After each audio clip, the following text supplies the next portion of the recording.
Welcome back, everybody. It has been a long time since we've talked sports. Well, it's been a long time since we've been on here in general. Oh, except for his streams. So, yeah. Again, thank you everyone for coming, for joining in, everything like that. We are glad to be back. A little hiatus from sickness and from work-related stuff. Weather. For those who don't live in Washington State right now, we are in a bit of a snowstorm right now. It's going to be about a week and everything like that. So we've been having a lot of fun, not really, playing in the snow. So normally we would talk about just football. So we're going to go through all sports, kind of give our thoughts about where all sports are kind of landing right now, our predictions and some things, and we're going to go from there. You guys can see from the tabs, we're going to start with college football. We're going to work through NFL.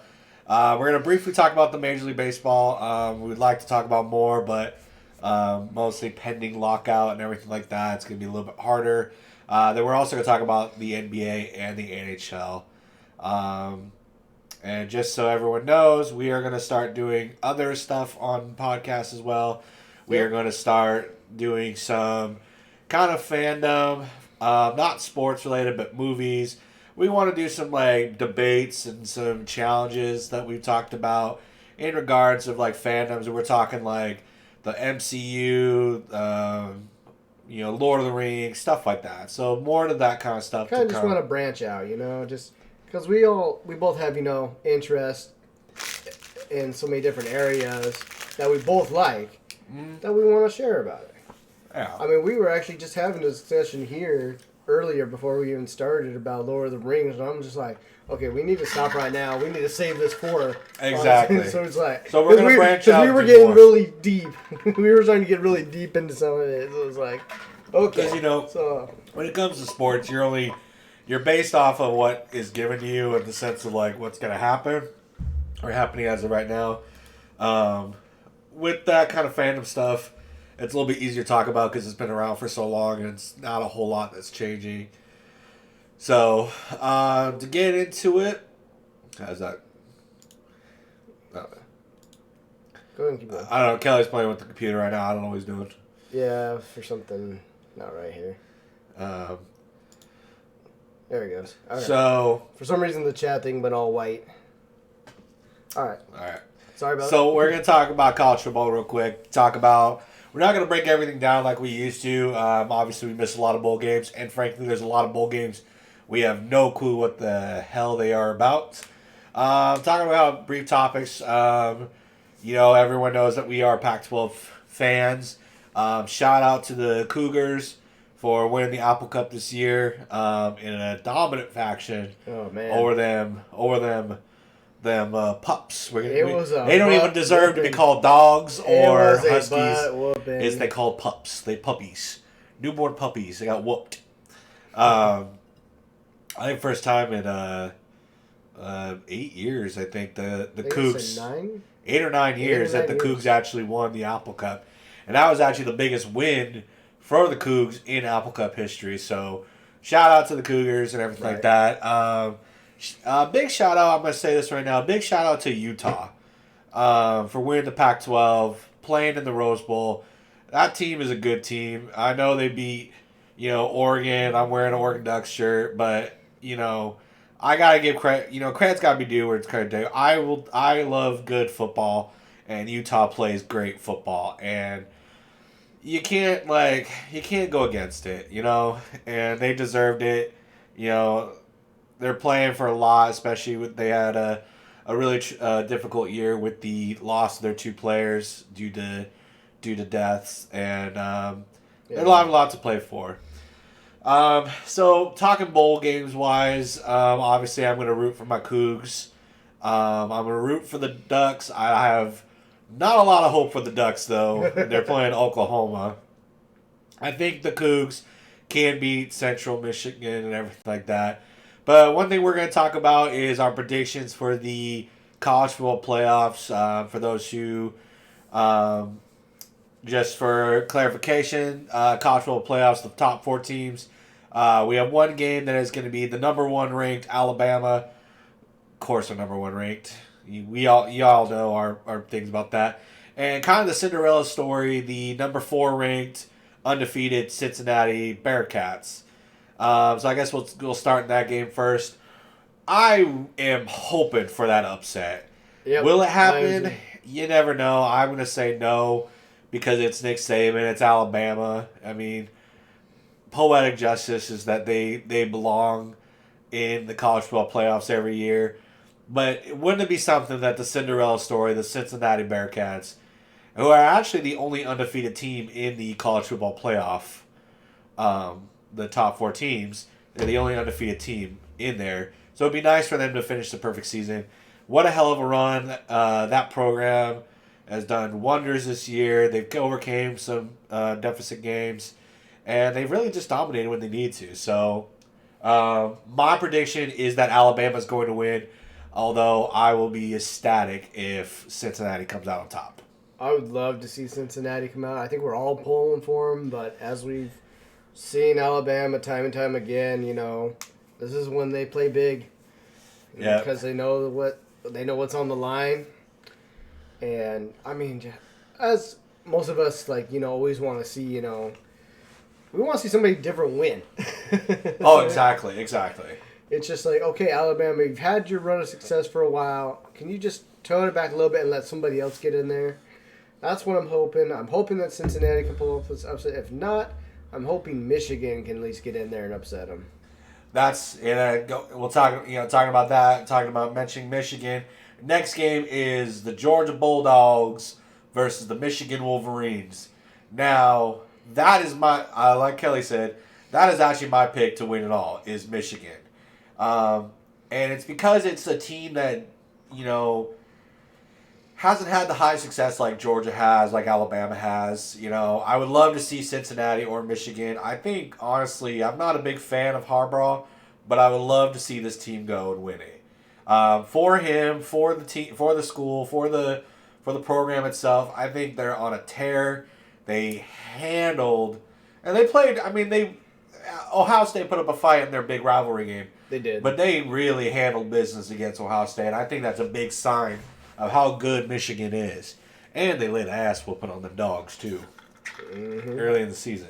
So I really am hoping for Michigan. I'm thinking the national championship game is going to be Alabama-Michigan. So I will say that I'm going to predict, like I said, I'm rooting for Michigan. I think Michigan can take it this year. Yeah, like I said, I'd be happy with either of those 2 teams. Do it. I don't want to see Georgia. I don't want to see Alabama. Just give me something different. I know eventually, probably, both those schools will have to go through a rebuild or, something like that. And another school will rise up and take over for a while. And then, of course, it'll be that one thing, where another school probably comes in and we're like, okay, you've had enough now.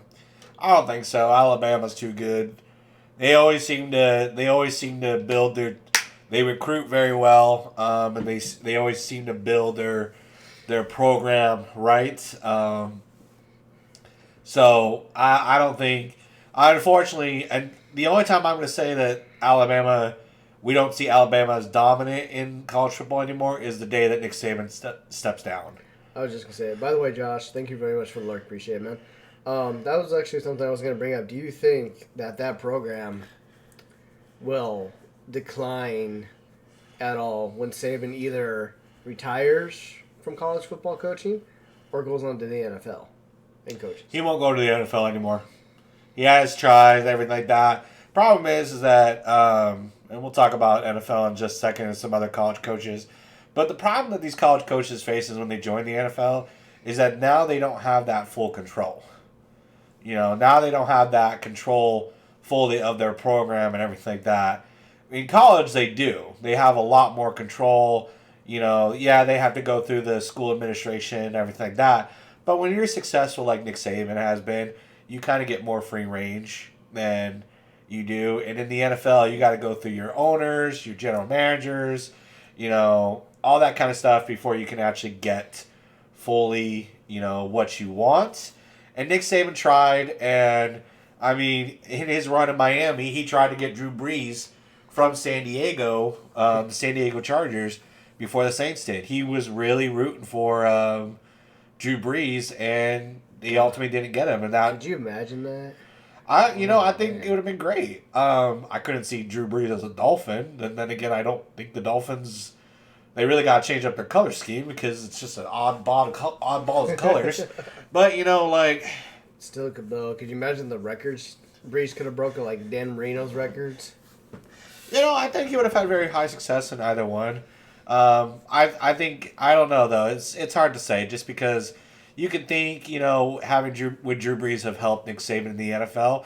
Not really. I don't think so. Because I think it depends on how, what kind of plays you run out of him and the talent you bring in and everything like that. Right. And I think, it's completely different every organization. I mean, look at, some people are gifted that way that they can go to multiple organizations and succeed. I mean, obviously you see Peyton Manning go to two teams to Super Bowl, Tom Brady. But then again, you also look at those were established quarterbacks when they shifted over to those teams.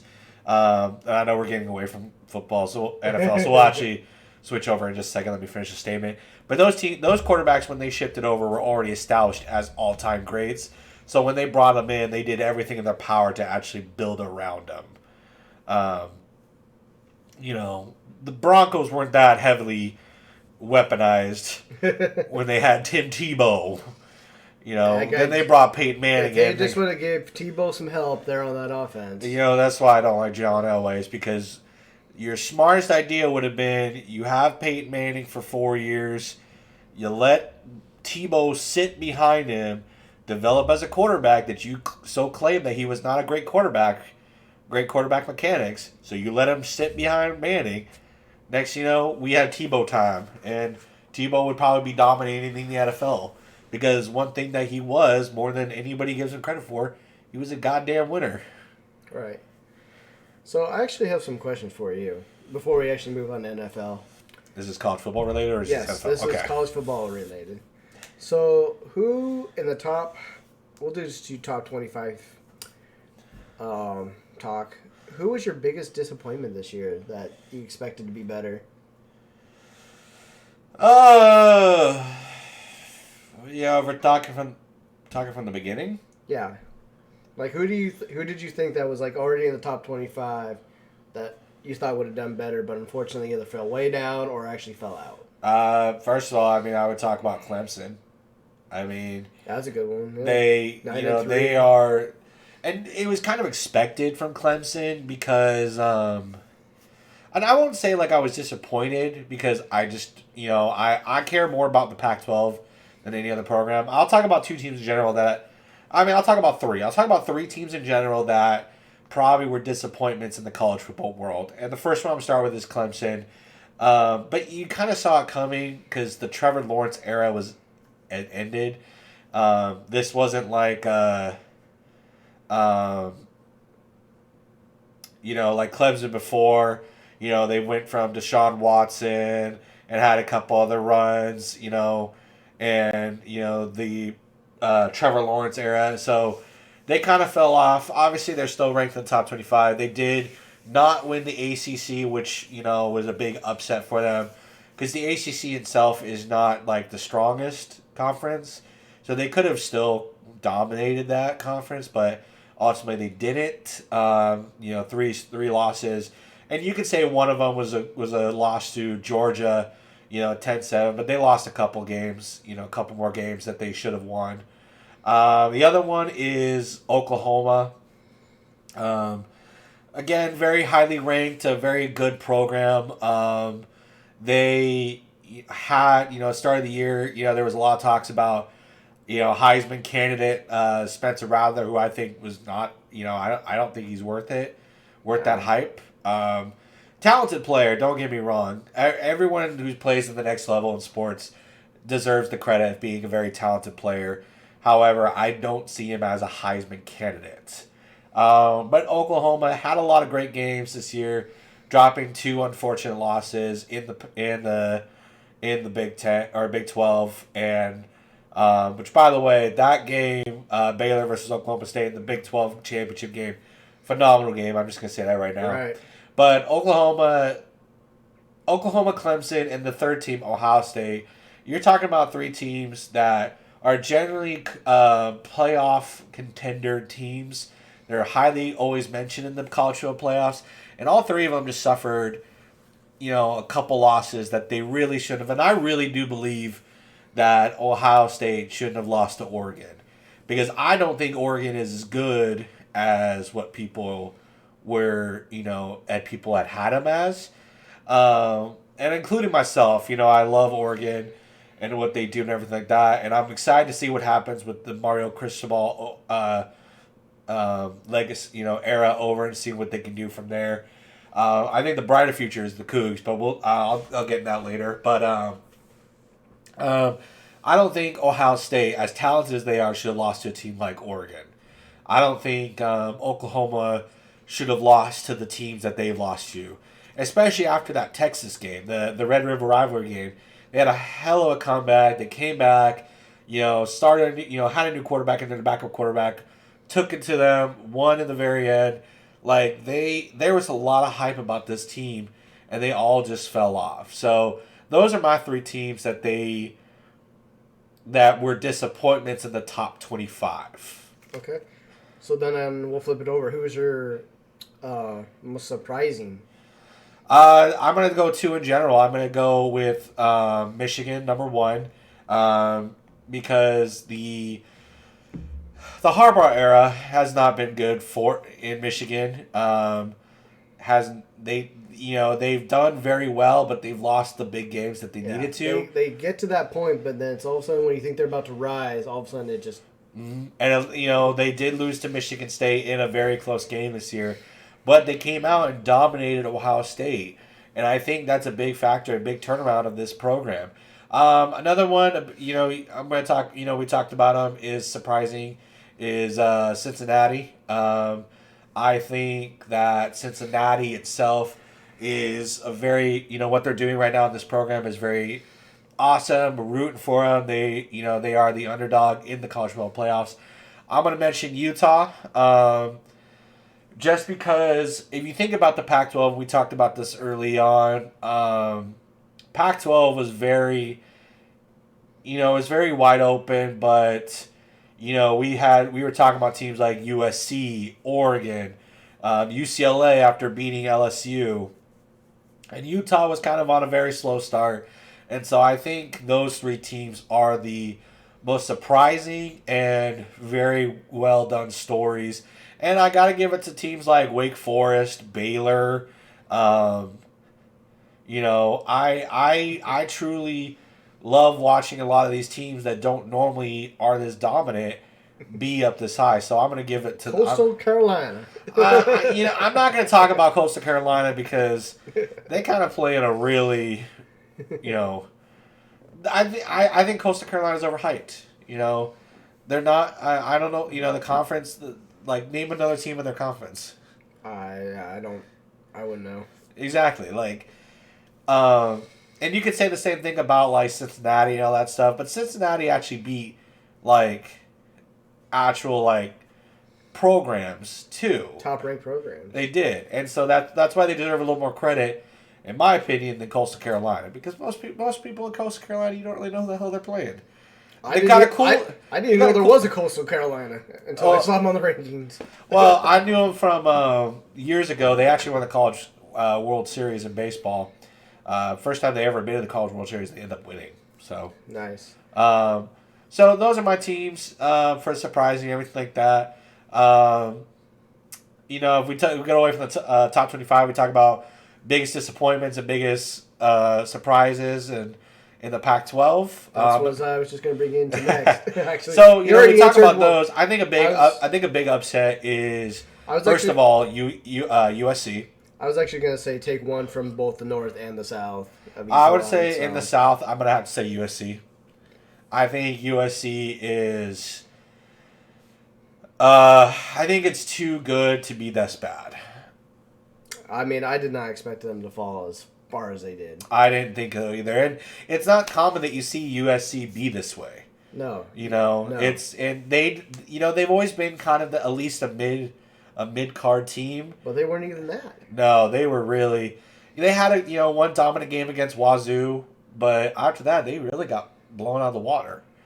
And from the north, I thought about it, and I could say Stanford and all that, but I got to give it to UW, and the reason being is poor decision on, and granted, I think the best thing is that Jimmy Lake is gone because, you had such a good defense.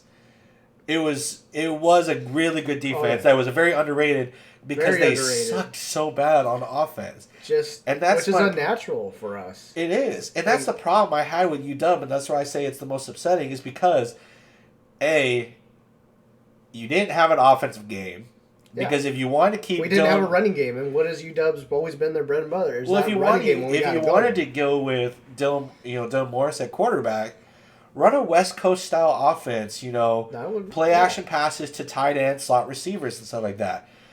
You had a great recruit in Sam Heward, who honestly had the worst start of his career. Should have started. He should have started against Wazoo. I'm going to say that. Wazoo and Apple Cup too. I mean, he should have. I think that's the same thing. But. I know. I'm just saying, I mean, he should just transfer Wazoo for how many times he might as well just let Dylan Morris just finish out, his senior year or junior, whatever he is. And that's the thing is that there was the disappointment in UW because there was a lot of talent on that team that was wasted by whatever Jimmy Lake was doing, So I would say my upsets from both of them, you got to be freaking USC, and it has to be Washington. My biggest upside, my biggest surprise, so we're going to start with the South. I mean, you kind of said it earlier.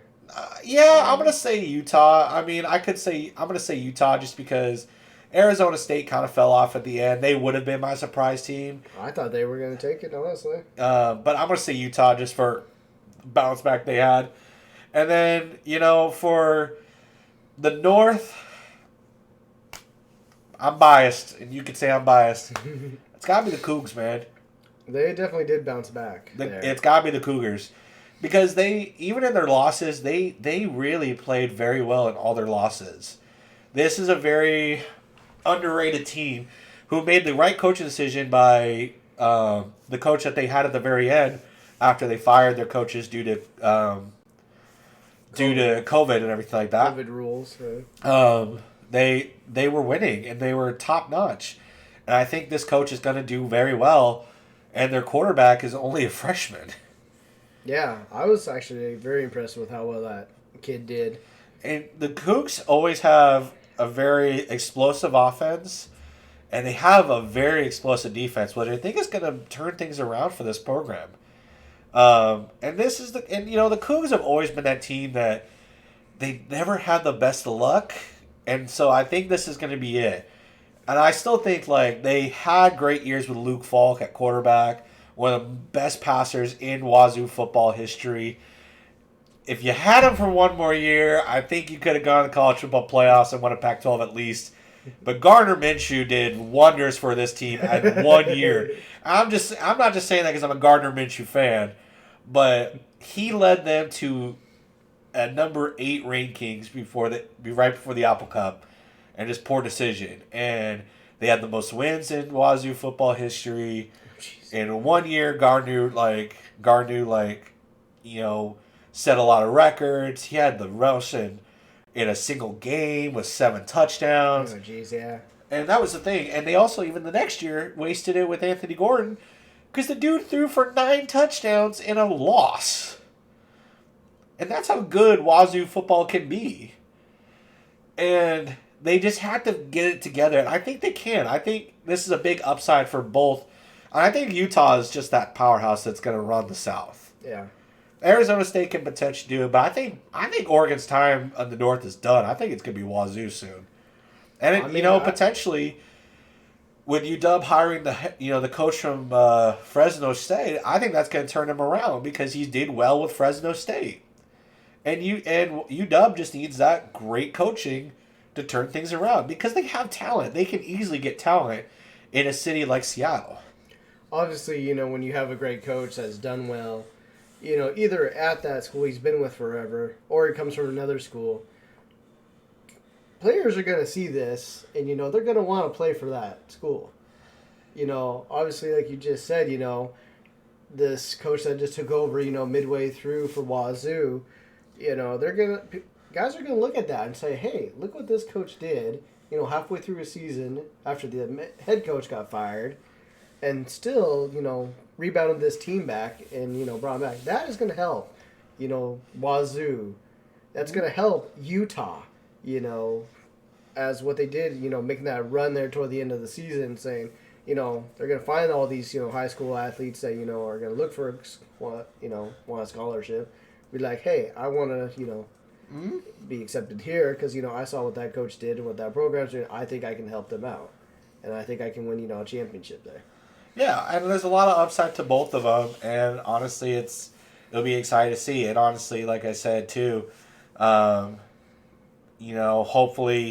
with these changes in head coaching, like especially for UW, they bring back that kind of history of excellent football program that UW has always been. Regardless of what you think of the program itself, as a fan base, it's a very excellent program that, unfortunately, and the biggest thing is going back to that coaching thing, we want to be careful about that too, because remember, y'all got to remember, Tyrone Willingham, success in Notre Dame, and what he do for you in 1 year in UW, should I say he got a big offer, the big old goose egg on the wins column, and that's with even Jake Locker. Actually, I think Jake Locker actually was injured that year. Probably. But, I mean, you got to be careful. But I think in this day and age, I think the head coach and again, coaching matters because look at Oklahoma. When their head coach decided to leave for, I think it was USC actually, a lot of the recruits, a lot of the people on the team itself are transferring out. Yeah. So, but I think in the Pac-12 in the sense of, I'm not going to say Oregon because that's a tough one because Oregon's a big time program like Oklahoma, so you could see people like dropping off and everything like that. But I'm thinking like Wazoo and UW's coaching changes, I think that helps their programs because I think the old coach for Wazoo was in a good spot, but unfortunately the stuff happened. But the new coach, he turned things around and people want to play for him. And UW, if Jimmy Lake was coming back, that program would have lost a lot of talent because he ain't no good coach, and you don't lay a hand on a kid. And the 9 that you laid a hand on a kid, then we get a video of you smacking him in the face. Yeah, and I've been a football coach. You don't smack kids in the face, no, even if there's a fight broken down. No.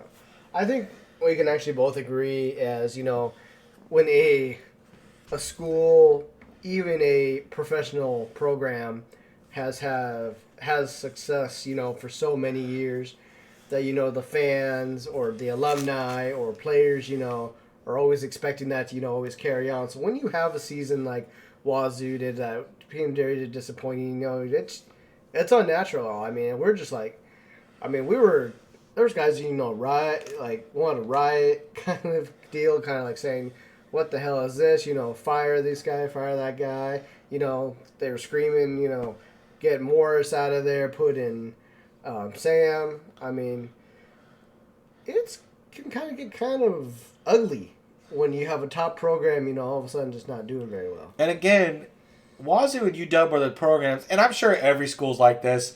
Obviously, we've never been to all these different games, but football really matters to the alumni and to true fans because they don't, except for the years that UW had Chris Peterson, they had those kind of college football playoff runs, Rose Bowl runs, and all that stuff. We experienced it at the UW game we went to this year. They have a huge fan base of fans that grew up with UW, like Kelly, and alumni. I mean, and same with Wazoo. I mean, because I've been a Cougs fan, and even though I'm wearing a Ducks, yes, y'all can. I can like more than one team, but I do love my Cougs. I do love the Cougs first because they're a program that's not that top-notch program. And they have a wonderful fan base just like UW. A lot of alumni base, a lot of love from the fans, true fans. They don't get bandwagon fans and all that stuff. No. And that's a difference because, like Oregon, you can get bandwagon fans. And Oregon State actually is another one like Wazoo and UW that you're having a lot more true fans. And, fans like that deserve better than what they got this year from UW. Because, again, it's a very talented program. It's a very rich program. And there's just a lot of disappointment that... And Dylan Morris is a good quarterback. He's a serviceable quarterback. Brother got to work on the most basic of throws, though. I mean, he could have hit a slant to save his life. I'm pretty sure you would say, end of the world or hit a slant play. Well, we all lived a good life because Dylan Morris would hit one on the side of the barn. So... I think to end the college football talk right here, I think we're excited to see what's happening to next year with especially Washington and Washington State. I think those are two programs that could be on the rise. I think UW's gonna have a bounce back year. Again, very talented program, not losing a lot of talent this next year. So they should return a lot of good people back. Yeah. And same with Wazoo. I think watch out for Jaden DeLora, the quarterback. And, one thing we talked about, I guess I should ask you, is it completely disrespectful in a rivalry game if the away team brings out the flag and puts it on the center? I think so. Not looking at the basis of just because it's your team. But, do you think in general that's just a, uncalled for event? Honestly, I think it is. I mean, I kind of was a little pissed that they did that. I mean, I'm not saying just because, we got our asses kicked or anything. But, as soon as they did that, I was just like, okay, I'm great. You just, I mean, I even told him, UW is not going to win this game. You guys are going to win this. And he's like, oh, no, you guys are going to win. I knew Wazoo was going to win this game because I just know the momentum going into it. To be fair, though, I said that they could potentially lose this game because we all know what happens when Wazoo has a great year. They play the Apple Cup. It always seems to end in UW's favor. And that's just being realistic, too. You got to take it into consideration. But anyway, I don't personally like it, Of course, if it was on your own home field, go ahead and do it. But no, don't do that. So you're saying if you Cats and Mount Baker beat Nooksack or Meridian and PDG rolled up with the flag and stomped it in the middle, you wouldn't think that's disrespectful? Probably back then. No, I'm serious. I'm probably back then, being younger, I probably would have thought, big old F you, them. But now that I'm older, no. I'd be like, I would have been, so embarrassed. I would have probably lost a lot of respect for, Pete if he would have done that. I just think it's uncalled for. I mean, you could do something like that, back when you get back, home, with the fans and everything. Just, I mean, wasn't it Mayfield? He did that too. Well, Mayfield's a dick. And Mayfield, they did it to, I think, Ohio State. I think in that terms, I can see your point and everything like that. I think for me, I don't know. I can't really say anything about it because even if I say it's disrespectful or not, at the end of the day, if you've ever been in any form of rivalry game, you know that if you win, you're the most hyped. You can win a. Right. And I never experienced a championship, so I don't know that level of winning a championship level. I'm pretty sure it tops everything. But when you're in a rivalry game, any other win that you get outside of a championship game, that's the win you want the most. And so there's a lot of hype and everything like that. And I can see, and I definitely see your point, like very disrespectful and everything like that. Unfortunately, to me, that's just part of rivalry. You know, obviously, if I was probably, a player on Wazoo, I probably would have been out there too, right there in the middle, jumping up and down, yelling, screaming as he did it. I probably would have. I'm not denying it, but I mean, we experienced because it happened to my team. I'm kind of like, yeah. And that's the thing. It's like I don't expect UW to do it. I don't want them to do that to like next year. I'm pretty sure somebody will because we'll be in Pullman next year. Yeah. And if we win it, there'll probably be somebody from the team this year that's going to see that and remember that from last year, and they're going to want to do that. Well, again, too, I don't want to start a trend because I think it's going to become issues between.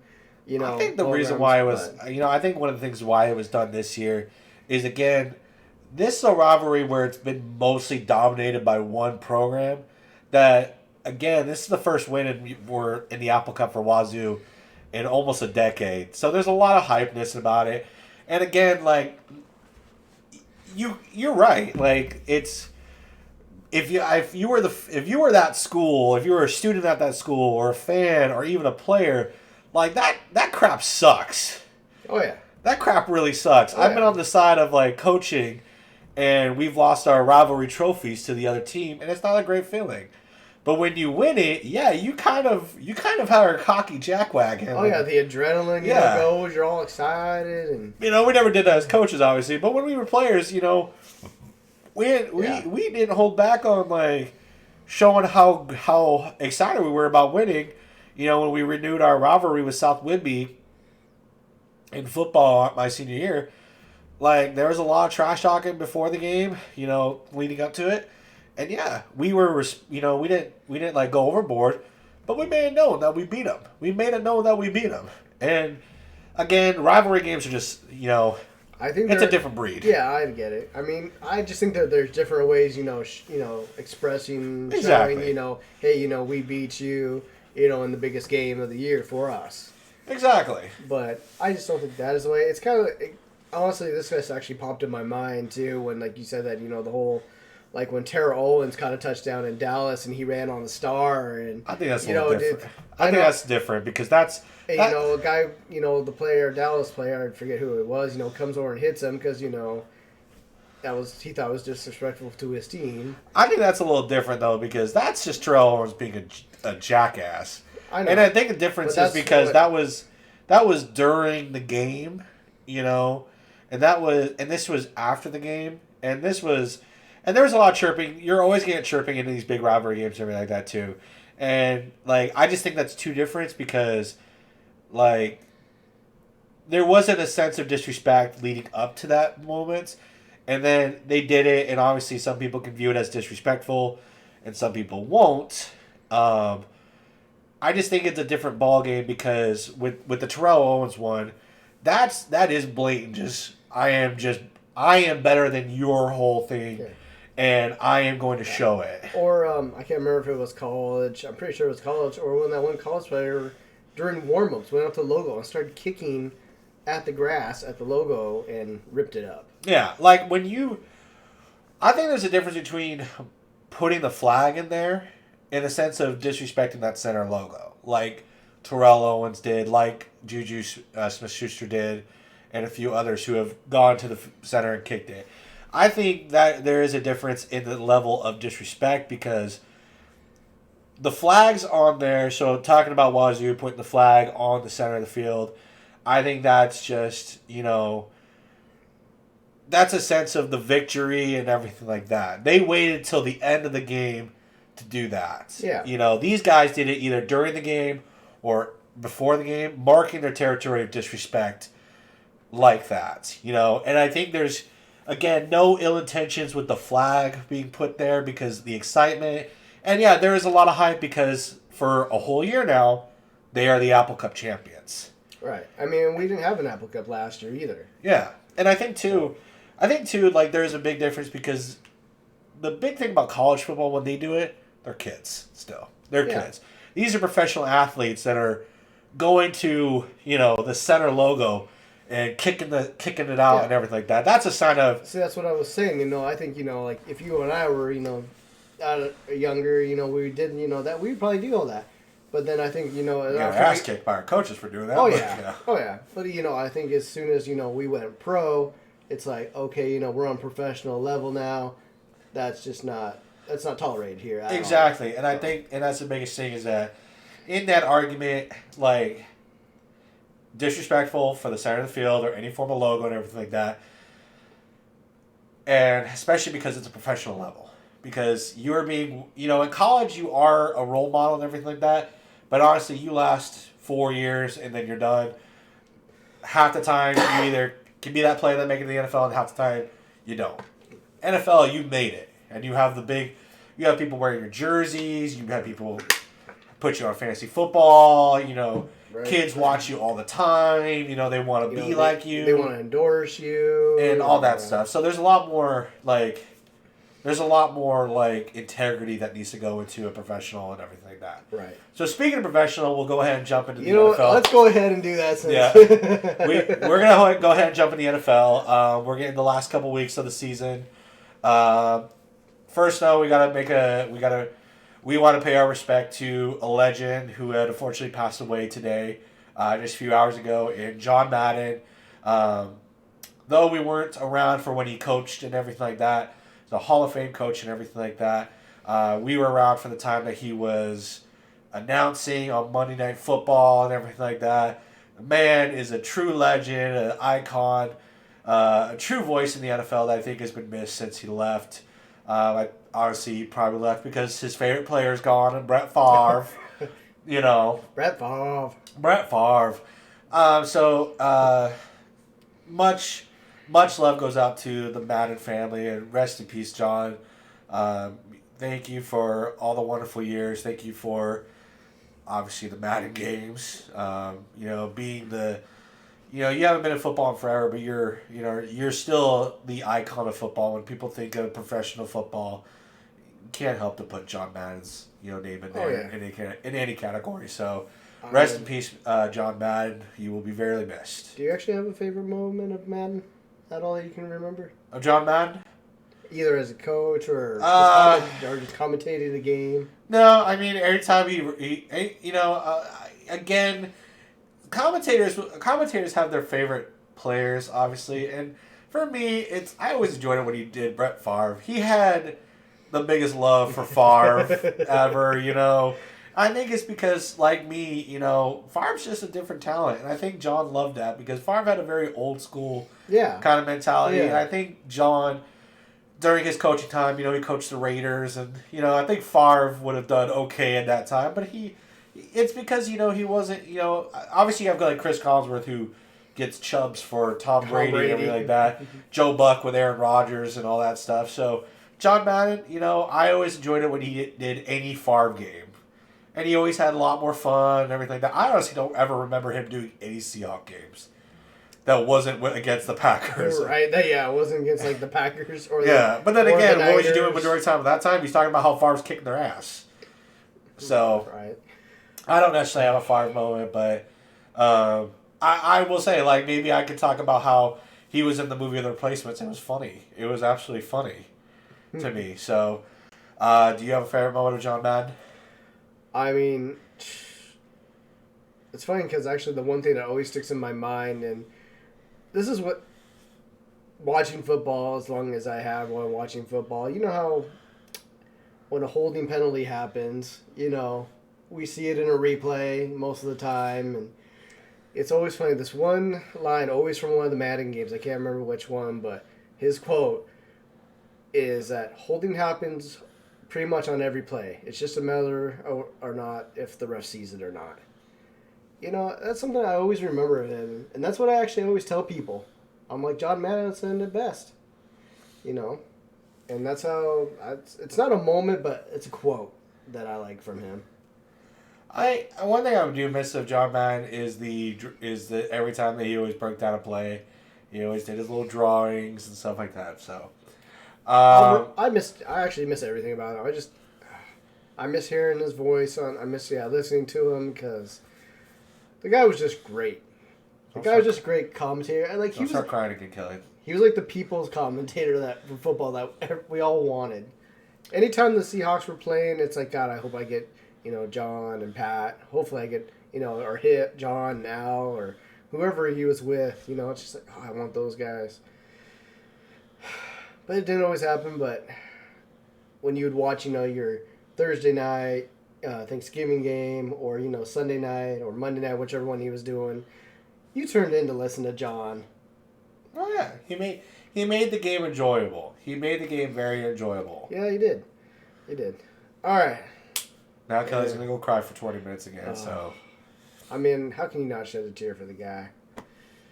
So, okay. Yeah, I didn't know him personally, so. Yeah, we didn't know him personally. We just knew him through, a sport that we love. Yeah. So we're going to take a little break. Kelly's going to cry for 30 minutes, so we'll be back in half an hour. Thanks. Yeah. So, with football, we're almost done. Season's almost over with. Mm-hmm. So, I'm actually just going to go ahead and ask you pretty much what I asked you with the college.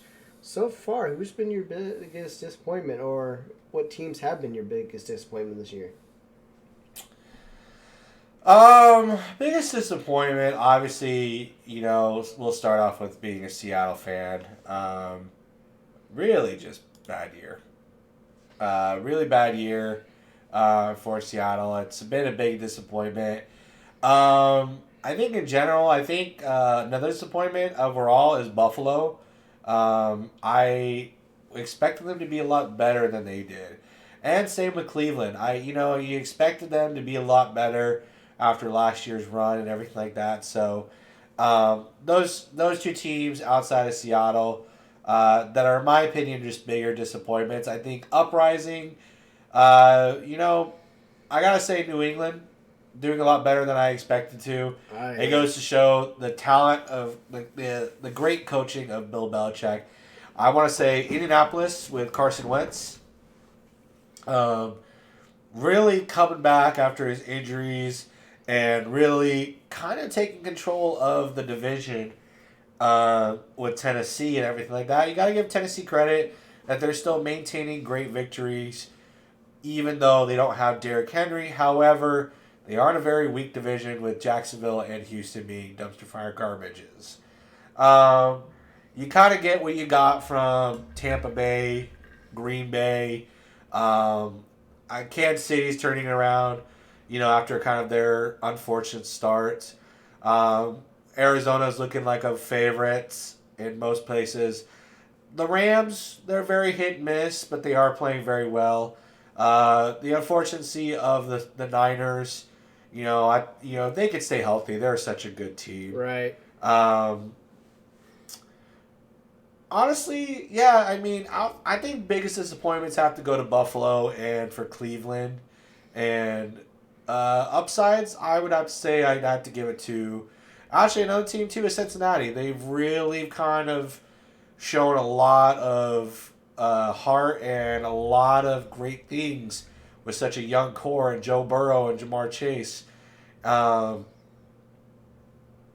I'm going to say those teams. What about you? So, my disappointment, obviously, same as you, Seahawks. Yeah, what can you do? You can blame it either on the offense, you can blame it on Wilson, finger injury. You can blame it on the running backs getting injured. I'm blaming nobody. I think they just suck. It's just complain. Yeah, we're just not, coordinating. We're not, on the same page. So definitely that one. My other one that actually you didn't mention is actually Las Vegas Raiders. I was actually really expecting Vegas to go way better than they did this year. Well, unfortunately, after 4 games, all of a sudden shit just fucking hit the fan for them. Well, with the unfortunate of Darren Waller kind of battling injuries from, so they lose their top talent, and with Henry Ruggs' incident, they've really hit the brick wall. I kind of didn't expect much out of them from the start of the season, just because I didn't really believe in the hype of Derek Carr. Now, I thought they were going to do well because of John Gruden. That's out the door now because he's gone. That was actually my... And the Chargers, I mean, kind of disappointment later on in the year because they started off so well and then they've been kind of hitting walls and everything like that. Tennessee, I felt too, was another team that I kind of expected more of, but I just had that feeling, either Tannehill was going to be off or something, but unfortunately it turned out to be Derrick Henry getting hurt. Well, they're still in the playoff run, and I think they still lead their division. They actually are leading their division, but not by, I think just by a game. Well, and that's a fact of the team is actually good. It's just that they're built so much around Henry that, and unfortunately for Henry, because I really feel like he was MVP this year. Yeah. The route that he was going, by the time he got injured in week, six? 6 or 7? He was already at almost 1,000 yards at rushing. I mean, I think he's still, the leading rusher even now? Not now, no. He's dropped like 4th. Or he's actually 5th. Maybe after this week. I think, actually, I saw something, probably before this week, but I think before this week, he was still, leader. He's because Jonathan Taylor is way ahead of him now. It might be average yards or something then. Yeah, because he's 5th in rushing yards right now. Which goes to say that it took a lot of weeks after his injury for someone to finally beat him. Oh, yeah. And he still has the possibility of coming back in the playoffs, too. Yeah. So, my other one, disappointment, actually has to kind of go with the Steelers. I was actually really surprised how bad the Steelers fell. I know that might be a shock, but just how bad they did. I mean, they got Big Ben, and that's I've seen stuffed animals play football better than him. Surprises this year, actually, Indianapolis. Mm-hmm. I'm surprised they really turned it around. Because those first 4 games, didn't they lose their first 3 or 4 games? Something like that. And then all of a sudden you just start seeing Indianapolis winning. You're like, holy shit, Carson Wentz is getting it on. Jonathan Taylor over there. I think the biggest thing is Jonathan Taylor, first and foremost.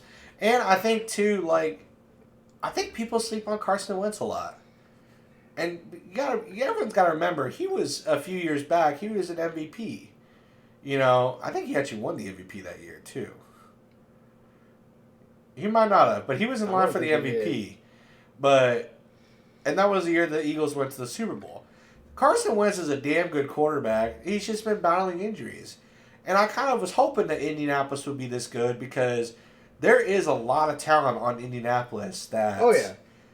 The T.Y. They needed to get it going, and they found it, and they're doing well. They just needed that quarterback, after Andrew Luck retired. Exactly. Unfortunately, another guy that got plagued by injuries that should have been a great quarterback. And he was still a great quarterback, in my opinion. Unfortunately, he doesn't have a Hall of Fame career. No. But he's still a great quarterback, in my opinion, too. But, I knew the Phillip Rivers situation wasn't going to pan out. That was just, Phillip just trying to stay around for another year or two. But, I'm glad, I didn't even think that he would end up in Indianapolis. I thought he'd go somewhere else. But, hey, I'm glad to see that it's actually working for him, Exactly. As we've seen with many, many players, they start out in one system, don't do all that great, and then they go to a different system, and all of a sudden they flourish. So going into a different topic, who do you see... So, if you click on standings real quick. So, we'll start in the AFC here. Can you go by conference? By conference. Oh, you want the whole list? Yeah. Okay, gotcha. So, obviously, it's the top, 8 teams? 7 teams? Because they extended the playoffs. So, we'll start with the AFC. Of the people in the list for the playoffs right now, who do you think is going to be the make it to the Super Bowl? Or what do you see is going to be the conference championship and stuff like that? So we'll start with the AFC. AFC, I really don't see Kansas City doing it. I know they've turned it around second half of the season here after Mahomes started off not so hot. Unfortunately, the Chargers have really fallen off. I'm kind of putting my money. I'm kind of going with Tennessee and Buffalo right now. I'm tied between those two. Okay. I think those two are going to be the representatives. Okay. I mean, maybe New England slips in there, maybe in Indianapolis, but yeah, I have a feeling that Kansas City will make it through the first round or two of the playoffs and get to that championship game. Okay. Yours? I'm totally against you on that. Okay. I think Kansas City, because you got to look at the streak right now. That's 8 wins in a row. They're finally getting it clicked on. Mahomes is playing very well. I think it's going to be another run for them. And I'm going to say Indianapolis because they're just on too much of a hype right now. And I want to say Cincinnati. I don't believe in Buffalo. I mean, this is a team that lost 9-6 to the Jags, first of all. They could not even score a touchdown on Jacksonville. And that's the worst team. I think Detroit's better than Jacksonville, all right? I can speak about how bad I think Detroit actually does have a better record than Jacksonville exactly by half a game. Yeah, so I think there's always a team that's going to be hyped up. I think New England's a year away from really competing for that AFC, and any team could really make it. I just think if I'm going right now on how teams are playing right now, I'm going to say the Chiefs again. Once you get them rolling, Mahomes and Kelsey are just too damn good. And I'm going to go Indianapolis because of Jonathan Taylor. So we'll move to the NFC, which is a lot more. This is, I think, is going to be where the champion's coming from. So in your mind, who do you think? Actually, I'm picking Green Bay. Okay. They are clicking right now. I think Aaron Rodgers is out to prove why he's that elite quarterback this year. I just see them going. I know everybody thinks Brady and the Bucks, can repeat, but I don't see them really repeating. My other one would probably be Dallas. Actually, Dallas has actually been doing very well. I mean, shoot, they're actually in a division where they're not all separated for like 1 or 2 games for once. It's not a freaking battle with teams that don't have a winning record. I mean, that's true. One thing that's helping Dallas is, they're healthy finally. I mean, you got Dak Prescott, who came back from season-ending surgery. They got a pretty good wide receiving core. I'm not sure how Elliott's doing this year. I haven't really paid too much attention. Serviceable, but they're starting to utilize Pollard a lot more too. So instead of relying solely on Zeke, they're doing a good rotation with them. Yeah, they're doing that 1-2 punch, running back. And then obviously that's the other thing with Dallas, that defense. That Micah Parsons guy, that rookie. I mean, they're not just talking defensive player. They're taking defensive player of the year. Yeah. I mean, him taking them both. I don't know if you can do that, but defensive rookie and defensive player of the year? Yeah, I don't know if you can take both of them. You can absolutely do that. You can absolutely do that. So, I mean, that defense, Dallas has had to, they always have a great defense. You got Tavon Diggs, who just got his 11th interception of the season. I mean, they say that's since 1987, I think it said, that was the last guy who got 11 in a season. And I think the record's 14 from 1956 or something like that. Yeah. And so, yeah, I'm definitely looking at the top 2 at the list at Green Bay and Dallas. Who are you going with? I want to believe. I'm gonna give you 3 teams. I don't think Dallas just yet. As good as they are, here's the reason why I picked these 3 teams. Number 3 is Los Angeles Rams. Matthew Stafford is a very underrated elite quarterback. They have a very good team. Their defense is probably the best on the list. They have literally the best defensive player. And literally at this time right now, they have the best wide receiver in Cooper Kupp. So I'm going to give it to Los Angeles. Dallas is number 4 for me. I'm not believing in Arizona because they're too faulty to me. They're really faulty. I thought Arizona started off, of course, very, very hot. They did. But as I've said, they just got whooped by Detroit though, not too long ago. Yeah, and as I've said, I feel like Kyler Murray is gonna literally, fall apart. I think he's gonna. I don't think he's gonna fall apart. I think they could make a run. I really do. You look at all the 5 teams that have clinched so far. Any one of those guys can make it to the Super Bowl, and I have full faith that any of them can. I just think I'm thinking of more strategic of who's these teams. Now, Dallas, I think next year really going to take the NFC. Oh yeah. Arizona, I think another year or 2. I believe in Mike McCarthy and I do Cliff Kingsbury. Now, here's the other reason why. So I'm going to say number 3 is Los Angeles Rams. I still think there's some work to be done, but I give Sean McVay a lot of credit. Oh yeah. I think Green Bay, the only reason I put them at number 2 is because everything else except for their coaches. I don't believe in Matt LaFleur. I believe in Aaron Rodgers, but not Matt LaFleur. Yeah. And until you prove me wrong, you can't ever go against Tom Brady. That's my number 1 pick. I think it's Brady. I think it's the Buccaneers and Brady. And I know people can always talk about when they always hype on when Brady loses. And they think it's the end of the Brady era.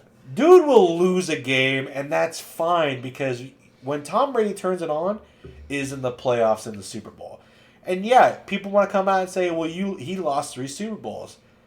First of all, the first loss to the New York Giants was literally because the refs didn't blow a whistle on that play, so helped the Giants out without a lot. And hell of a catch by David Tyree. Oh yeah, on the helmet catch. The second loss, again, just some really good plays by New York at the very end. And against Philly, that was just a back and forth barn burner. That, you got the Eagles when they're hot, and they were hot. Honestly, I did not see the Eagles even winning that game. I mean, hell, they came in with their backup quarterback and Nick Foles. Exactly. And you know what? Anything can happen. But also take a look at the wins Tom Brady's has done. You talk about coming down 28-3 against Atlanta. What does Tom Brady do? Yeah. Wins in the game. Well, just like you said, even when Tom Brady has actually lost in a playoff round, they're like, oh my God, is this it for him? Is this it? I'm like, the guy has a winning season, holy shit, he didn't make it, to the AFC Championship game for, once. Or he lost in the AFC Championship game. It's like, the guy still is winning. He's going to come back. This is not the end. Exactly. And that's why I think, people look at these losses that, yeah, they're 11-4. They're sitting right now as the 4th seed right now, right? Oh, is the Brady era done? No. Yeah. Let Tom have a little bit of, Again, people got to remember, he went through the barn burner last year, won the wild card game, went to New Orleans and won, went to Green Bay and won, and then he ended up winning the Super Bowl. Yeah. Again, until he retires, again, Tom is this guy that you can never go against until he retires. And so for me, yeah, I want to see someone else. I would love to see a Super Bowl matchup of anybody else. I mean, don't get me wrong. I love how just the Buccaneers team won it last year. Exactly. I mean, like I said, that's their second. Yeah. Whooping? I mean, gave them their second Super Bowl win in franchise history. Yep. But, it sucks that, nothing against Tom Brady, of course, but I just still cannot believe first time the guy goes to a brand new team and takes them all the way. Well, it would have been Peyton Manning, except dude played against Legion of Boom. Got his ass whooped. But I think, again, that's why I can't go against Tom Brady, is because too many times that I've gone against him, he's always proven me wrong. And I'm not jumping on any bandwagons. I'm just realizing you can't go against Brady. No, you're just being real. I mean, obviously. They have the most... These teams that are right here, these guys that have already clinched, this is going to be a good playoffs. And to be honest, it's going to be a good playoff. And to be honest, too, and y'all come at me. Name me a better complete team than this team. Really. Name a better complete team. The Packers, okay, have a great quarterback. They have good running backs. Yeah. One good receiver. They have 2 so-sos. Does he even use a tight end? Barely. I think just for their defense is good, but it's not spectacular, right? Not like the old days. Dallas is a very young team that I think is very close. Again, running back wise, they're starting to be more serviceable than they are elite. But again, their defense is on par right now. Their the quarterback's playing hot, and the wide receiver's good. Granted, the Rams are about a running back away from being that most dominant elite team because they have everything again except for that running back game. Arizona, you have a good quarterback, you have a great wide receiver. Dude. Who's the second one? Green? I still think Green is a good He's a good wide receiver. He's not the AJ Green from the Cincinnati days. But he has stepped up, since Hopkins has been injured. Yeah. And then with Tampa Bay, and yeah, you can say that the running back game isn't spectacular, but Ronald Jones and Leonard Fournette, and now Le'Veon Bell, they do the job very well. This year especially, Fournette has actually He's been balling out really well. I mean, obviously last year he did so. Yeah. This year he started out a little quiet, but then he got it together. I mean... And name me a better receiving core that Tom Brady that anyone throws to besides Chris Godwin, Antonio Brown, Mike Evans, Gronkowski, Cameron Brate, O.J. Howard. And then you have a defense that has probably one of the better pass rushers next to the Rams. You have a great linebacker core, probably next to Dallas. You have a DB core that probably beats everybody. And again, I think that every team is so close. But I think, again, the one thing that also helps it is they have a great team, but they have a great coach in Bruce Arians. I think Tampa Bay's still that elite team. Yeah. They did it last year, and they beat the dominant Kansas City Chiefs and the very young Patrick Mahomes. Again, I think Tampa Bay is the team to beat. Will I be wrong? Probably. I could be wrong. And again, it is what it is. Think of right now, I think it's Tampa Bay, though. I mean, honestly, I will say this right now. I will not be surprised if Tampa Bay ends up back in the Super Bowl. I wouldn't be surprised if it's Kansas City and Tampa Bay rematch. Because, again, I think the biggest thing that takes in consideration is the fact of who is at quarterback. Aaron Rodgers is a damn good quarterback. He doesn't have nearly the Super Bowl experience as Brady does. And that's the biggest thing. And unfortunately for Rodgers, this is where his career kind of tanks on this one. He's been to 10 conference championships. He's only won one of them.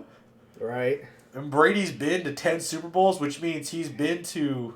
Aaron's really been to 10 conference? Something like that. He's been to quite a bit of conference championships. Because he's lost twice, I think, to Seattle. Well, maybe just playoff round, but I know he's lost a couple to San Francisco in recent years. Well, you think about, he won the Super Bowl in 2010, I think it was. Because Seattle won theirs in 2013, right? Correct.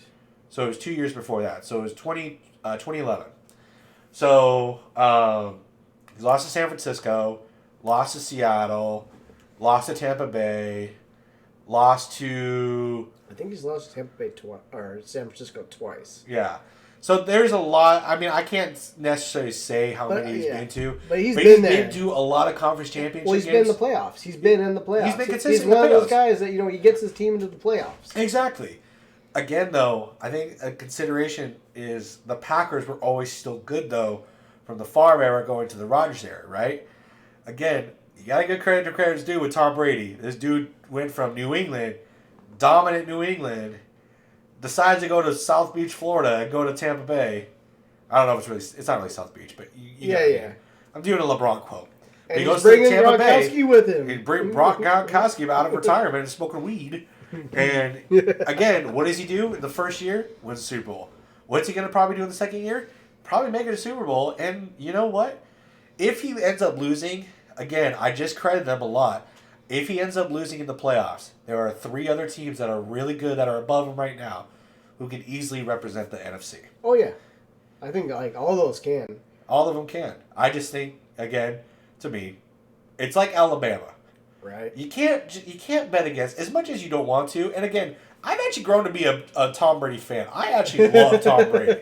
I piss all my friends off, including Kelly, with it. And I give credit where credit's due. He does. I got a Tom Brady shirt in my room right now. It's somewhere in my closet right now, but I gotta give credit where credit's due. Tom Brady is the greatest quarterback of all time.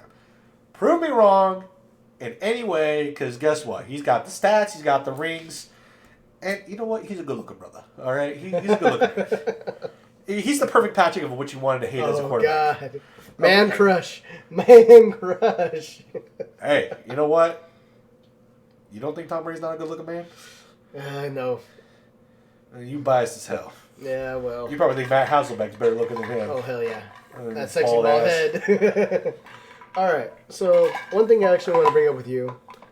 Which, we'll take these top 5 as definitely are, since AFC hasn't been decided yet. Which of these other teams that have not been eliminated do you see sneaking into the playoffs? New England and Miami. New England and Miami. Number one thing you want to look at. I look at one thing right there. So you look at Miami. A 7-game winning streak. 7-game winning streak. I don't think with the Ravens. I actually don't like the Ravens too much, and with Lamar's injuries, it's going to ultimately hurt them. Same with the Chargers. They've fallen really far and fast. The Raiders are nothing without Gruden. Steelers, no. Browns, no. Broncos, terrible. I think New England makes it because they are, again, Bill Belichick's just a damn good coach, man. And he's got a quarterback that he wants. A good field general. It makes a lot of good plays. And again, Miami's just playing really hot. Yeah, actually going back to that, now that you say that, a field general, you notice how he didn't take the most mobile quarterback out of that draft. No. He took a guy that could go in there, stand in the pocket, read the defense, make a play. Because his style doesn't fit that. That's the thing, is his style. That's what I'm saying. They took a quarterback that fits into Bill Belichick's style of offense. They didn't take, the Trevor Lawrence, out there who will scramble around, and throw a ball. I'm sorry. 2-13 makes me prove that anyone that took Trevor Lawrence would not have been a good height. Exactly. That's what I'm trying to say. That's what I'm saying. That's what I'm trying to get at. Yeah, damn haircut, son. You maybe start winning some Sunshine. games. He got a haircut and won a state championship. So, okay. So you thinking Patriots and Dolphins? Yep. All right, I can definitely say Miami because they're hot right now. But yeah, none of these other guys. I mean, unfortunately, the Chargers with that loss yesterday, I probably would have put them in there, but I think that kind of was the nail in the coffin. Mm-hmm. I mean, they might bounce back, might sneak in, but it's very slim chance, I think. All right, so then you got these other two teams, which a little bit easier to pick from. I'm actually picking Philly. I am picking Philly to go in. They're a little bit broken my heart because they only started them one time. They got you a W. Probably more prolific than, and accurate than Jalen Hurts has been all year. God damn it. You start Gardner Minshew. But I see Philly making it. And I'm at a toss-up right now between Minnesota and San Francisco. Because though Minnesota is 7-8, what people don't really realize is Kirk Cousins is having an accurately great year. He's only thrown 2 picks all year. Really? He hasn't thrown that many picks. They just can't win. Yeah, that's the thing. They just have a terrible defense. I mean, they got a great offense with Cook and Jefferson. But I'm going to go with San Fran because they're playing very well. And when they're on, they're on. And I think that 2 people of mine are really stepping up big for him. And it's George Kittle. And it's my man, Deebo Samuel, baby. Pro Bowl snub. Actually, I'm gonna say that right now. There are 2 Pro Bowl snubs that, though they're on my fantasy team, yes, yeah, but how do you not put them on there? Deebo and Cordell Patterson did not, or Deebo did make it. Excuse me, Deebo did make this, the Pro Bowl roster. Yes. How do you not put Cordell Patterson in that shit? He's doing the same thing Deebo did. He actually was doing it before Deebo started doing it, and he was doing well. Yeah. He's still doing well. How do you not put the brother in there? Come on. speaking of that, rightfully so, Seattle only sent 2 players to the Pro Bowl. You don't need to send anybody else. Maybe Tyler Lockett. Dixon was my other one. I mean, kickers suck anyway, so. Kickers are just not that great. But, like, Tyler Lockett, yeah, I think he's a very underappreciated wide receiver. But, frankly, ain't nobody on the offense need to go. Who are going to go? Russell Wilson? You have a terrible year. Nah. I put Geno Smith over Russell Wilson in that Pro Bowl. Hey, I was even saying it. Go with the hot hand, Geno Smith. I still say trade for Gardner Minshew, man. Like that trade happened. Hell, trade for Nick Foles for all I care. So, would you say that this NFL season has been the worst for running backs? Been the worst for everybody. I just want to do running backs in general. So, do you think it's been the worst year injury-wise for them? If you're talking injury-wise, you can make an argument of why, but again, I don't think it's that big of an impact because outside of Tennessee, Indianapolis, and possibly Carolina, actually they kind of waste Christian McCaffrey in my opinion. But outside of that, not really. It really hurts Tennessee because that's where they evolve around their team around. But if you really think about it, the running back game itself is just, it's degrading. Yeah. And so to me, I can't say it's like affects it so much because not everyone uses running backs anymore. Yeah. Like look at Atlanta and San Francisco. Their leading rushers are their wide receivers. Right. You know, and so I think we're going to start seeing that more. I think in general for the NFL, it's been one of the worst years for injuries in general. Christian McCaffrey, you've had Russell Wilson for Seattle. First time in his career he's actually suffered injury. Derrick Henry. You just had Sanders from Philly yesterday. Yep. Sanders from Philly. You have Fournette going out now. And the worst part is a lot of this is COVID related as well. I'm not counting COVID. I'm just talking in general of like. Then you also look at San Francisco with Jimmy Garoppolo. You have Jalen Hurts that was out for a few games or for a game or so. You have Jameis Winston, who was actually leading the Saints on a good tear. He was out for the year now. You have Daniel Jones. Neck injury? I think it was. They shut him down for the rest of the year. Yeah, Daniel Jones. Didn't DeAndre Hopkins get set? He's out for the rest of the year now too. Is he out for the year or just regular season? They say season, so we're not sure if it can mean like. That's what I was saying. I think they were letting him wait until playoffs. Tyrod Taylor. Yep. Just in general, I think as a whole for the NFL, it is one of the worst seasons for injuries. Blake Martinez, Blake Martinez, yep. JJ Watt out for the season now. JJ, yeah. And he's been injury riddled. TJ been going a little up and down. Yeah, TJ as well. Nick Bosa. You have Lamar Jackson. It's funny because I called out this year that this would be the year that he was actually finally going to get hurt. Exactly. And so I think not as a running back committee, but I think as a whole NFL, it's one of the worst. Yeah. It's one of the worst. So in line for MVP right now, so we're just going to talk MVP. We're not going to go through all the awards and everything like that. So we're just going to talk about MVP. We're going to talk about NFL MVP.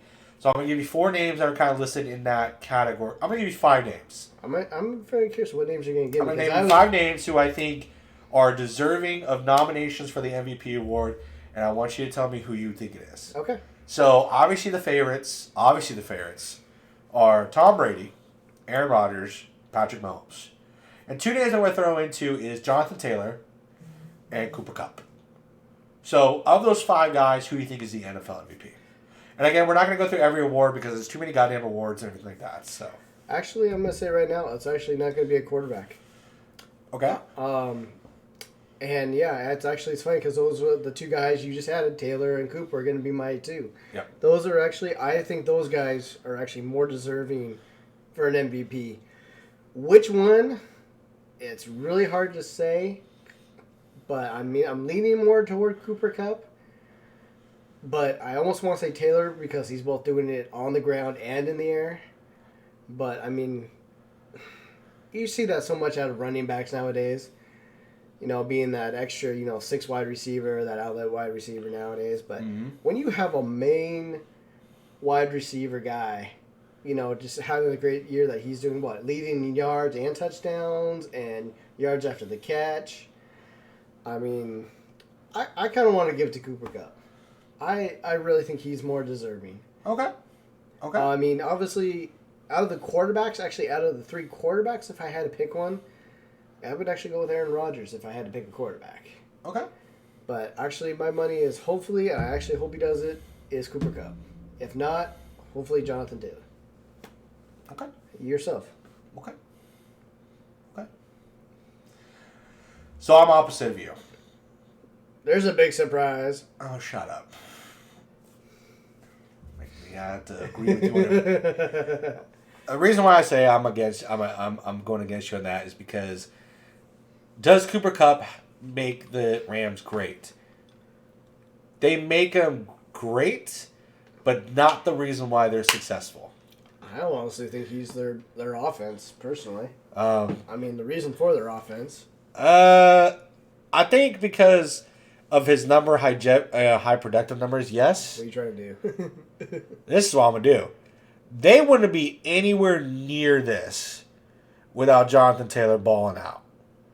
I'm going to say that right now. So, I'm not disrespecting your statement. I'm not disrespecting your pick. No, I got you. I think, though, the Rams are still good regardless of how Cooper Kupp's season's going. Because even in his time that he wasn't putting in his high numbers, they were still a very dominant organization. That Colts team ain't nothing without Jonathan Taylor. When he started balling, they started winning. So yeah, especially when T.Y. Hilton was out exactly for the part of the season. Exactly, and so to me, and I think Cooper Kupp deserves a lot of credit. And if he does get the MVP, if he ever gets that, he deserves that credit and being mentioned for the MVP. And if it wasn't for Jonathan Taylor, I would solely agree with you because not a wide receiver has ever done what Cooper is doing. And to me, though, the MVP is the reason why you are so damn good and the team is so damn good as it is. And to me, it's Jonathan Taylor because without him, that Colts team is nowhere near a playoff contention, or looking outside, looking inside out, you know what I mean? So I guess we both agree it's not a quarterback. I think quarterbacks are credited too much because the game itself is so designed for quarterbacks to be this successful. And yeah, it's going to come down to between Rodgers and Brady's and Mahomes. You're always going to have that. You can throw Dak's name in there. I think Dak's name deserves to be in that category as well. But again, it's too easy to give him that because every offense is so built around. And Kyler Murray. I know people are going to put Kyler Murray in there. But it's so revolved around the quarterbacks to be this successful that looking into the consideration, but again, back in the day, who was mostly MVPs back in the early 2000s? It was mostly running backs. The game was designed for running backs to be successful. Now it's more quarterbacks. I miss that. I mean, yeah, you're talking about the LaDainian Tomlinson, the Priest Holmes, the Sean Alexanders, I did not put Sean Alexander first, being a Hawks fan that you are. I just threw his name in there. I didn't say where he was winning. It's always going to be first. I mean, you're talking about, guys like those guys, well, they even said Jamal Charles, the eras of franchise running backs is gone. Which I'm sad that it's gone. Well, I mean, as soon as the fullbacks got faded out, that's a position that's non-existent. It's pretty much. I mean, you say Juszczyk, still in there, but I mean, he's like one of the lonely brothers that are out there. Man, don't credit the fullbacks out just yet. Juszczyk, Ricard, they still balling out. I mean, they're still balling. There's Ballore. I mean, wow, he's done one or two plays. Hey, that still counts. I'm saying about Juszczyk, I think is probably the most utilized one out of all of them. But I think because they started fading out the run game, like you said, and along with the fullbacks, that's why the running game has gone down so much. I mean, we still see the great run plays. We still get those, but, I don't think they're not as big as they used to be. No, and I think that's why more deserving goes to the running back, Jonathan Taylor, because and if it wasn't Jonathan Taylor, if he was healthy a year, I would have said I would have really been mad if no one said Derrick Henry. Because again, I think... If Derrick Henry had not gotten hurt, he would definitely been. Because he was on pace to break and, hold all kind of rushing records. And again, too, like, the reason why I'm crediting more the running back to the wide receiver is because the wide receiver needs that quarterback to kind of throw him the ball. And he makes those great plays. And a lot of those plays that he's making, too, there are some very spectacular catches, some very spectacular plays. But a lot of times his numbers, he's burning coverage and all that stuff. So, again, I'm not against your pick and everything like that. Nope. I just think in the sense of who is the reason why their team is so successful, and to me it's Jonathan Taylor. Kupp is on a great team. That Colts team was not good until he started balling out. Do you find it funny that, obviously Jared Goff, quarterback last year, Kupp still had very good numbers, but then you bring in a veteran like Matthew Stafford with Kupp now, and do you think that's made the difference for Kupp now this year? Absolutely. Matthew Stafford was a very underappreciated quarterback because he played in Detroit. No one really credited him for the successful quarterback that he actually is because he played for Detroit. Because, if you actually think about it, you go back to, the Calvin Johnson time with him there. But again, I think he's so underappreciated still because people looked at Calvin Johnson more than Stafford. Yeah. Calvin Johnson was more of the feature of the Detroit Lions than Matthew Stafford. Even though Matthew Stafford, I don't know if he's still on pace with it or if he lost the streak, 5,000 yards a season that he was on a streak for. I think he already passed it. I'm not saying, I don't know if he did not have a season where he didn't. I think he did. And to me, too, I think that's the reason why is because with Kupp, you kind of also have to give it to Stafford. Because Stafford is the reason why Kupp is having such a good year. Like I said, you got a veteran quarterback. Yeah, exactly. Who's still got a great arm. Good head on his shoulder. Good head on his shoulder. He just wasn't, unfortunately on a good winning team where he was.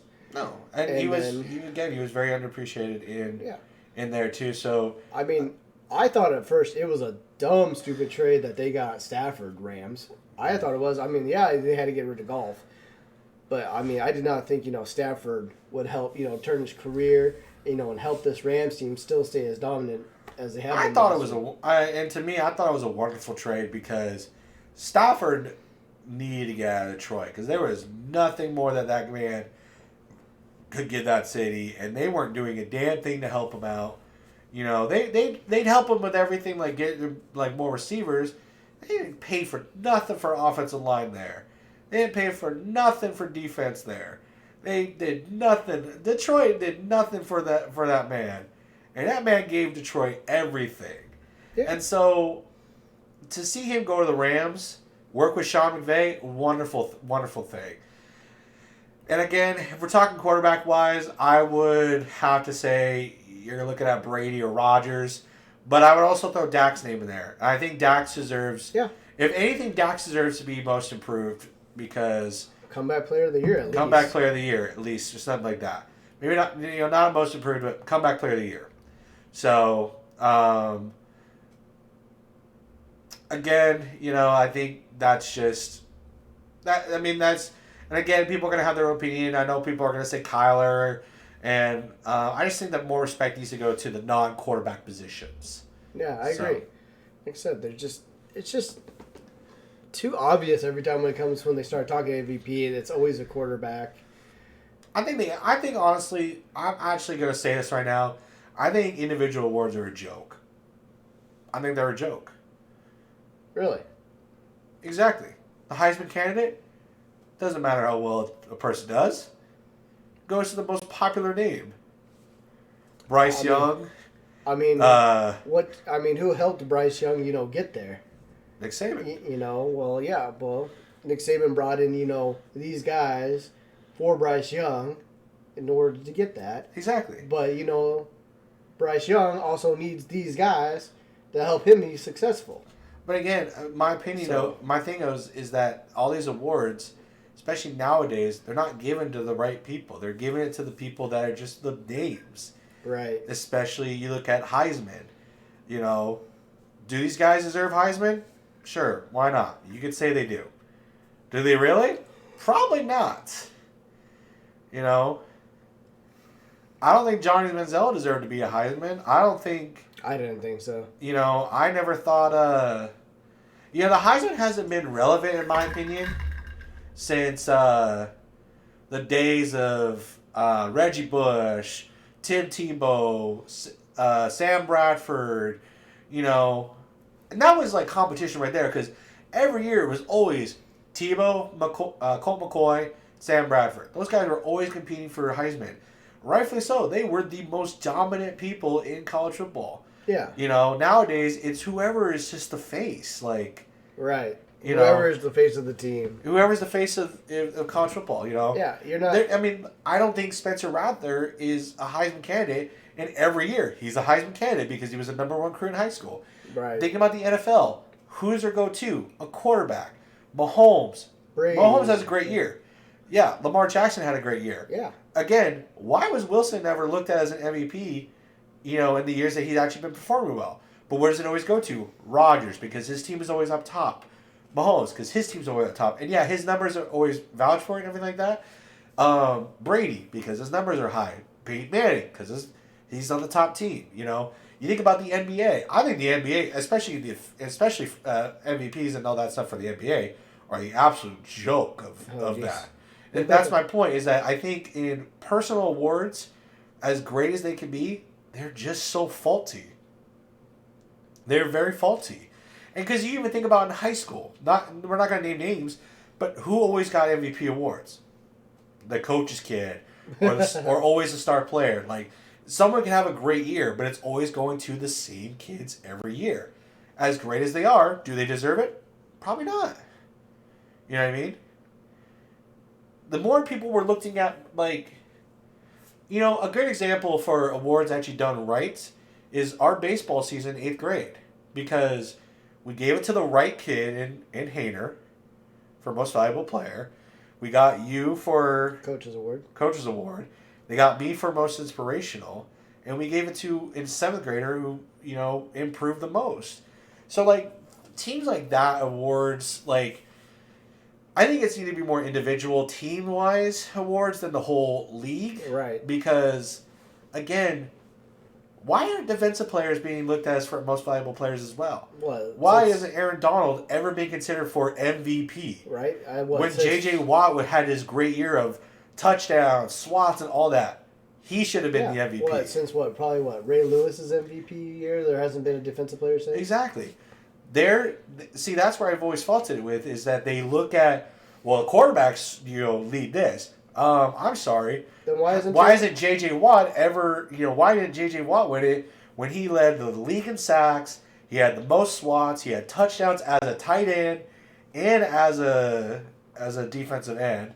How come Aaron Donald, who is very dominant right now, why isn't T.J. Watt, this year having a great sack Exactly. season? Why isn't Tavon Diggs, with 11 interceptions on the time? Richard Sherman, when he had in the Legion of Boom era, when he was literally the one guy who was picking people off.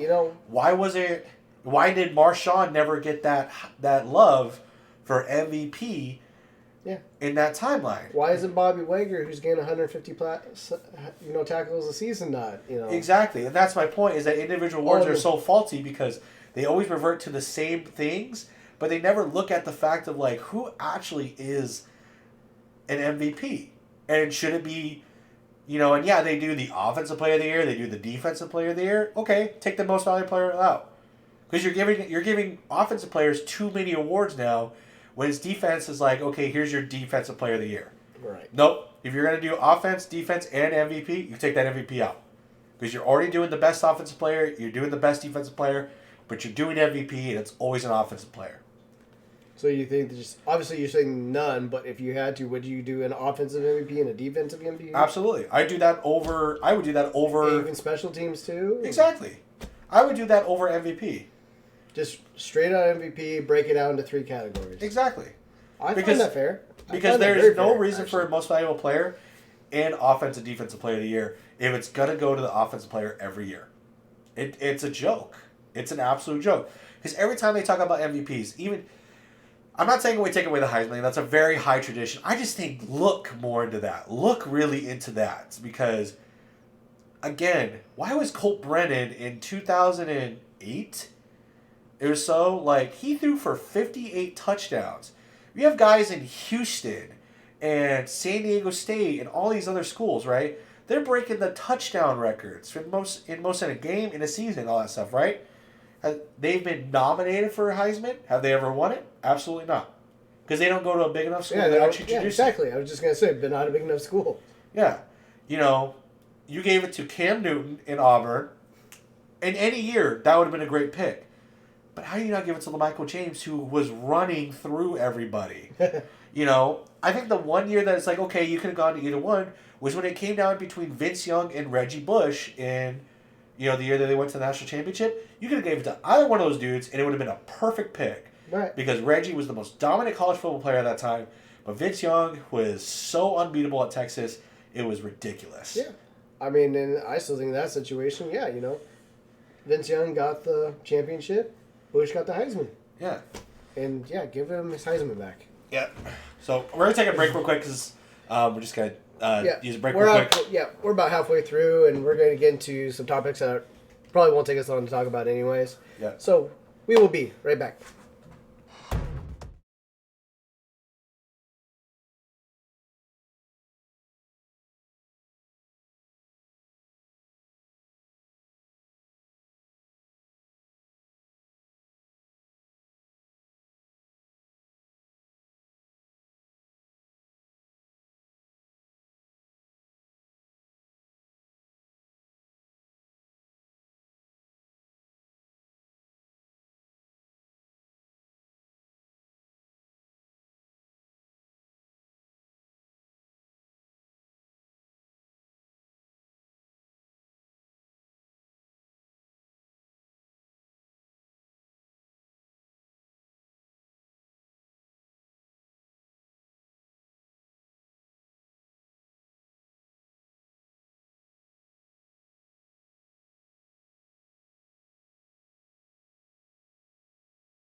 All right, we're back.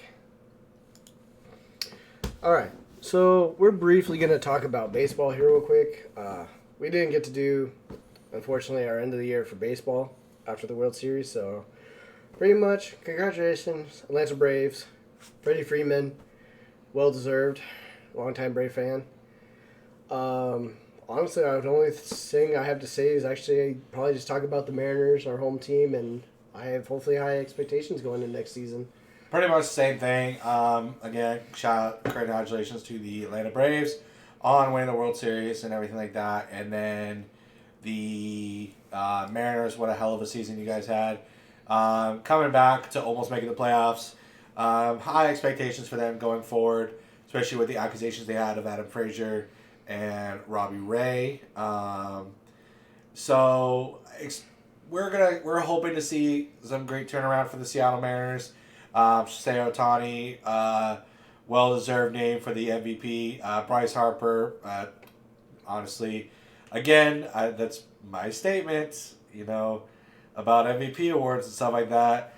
Did Bryce really deserve the MVP? I honestly didn't hear much from him. I thought it should have gone to somebody else. But, the heart wants what the heart wants.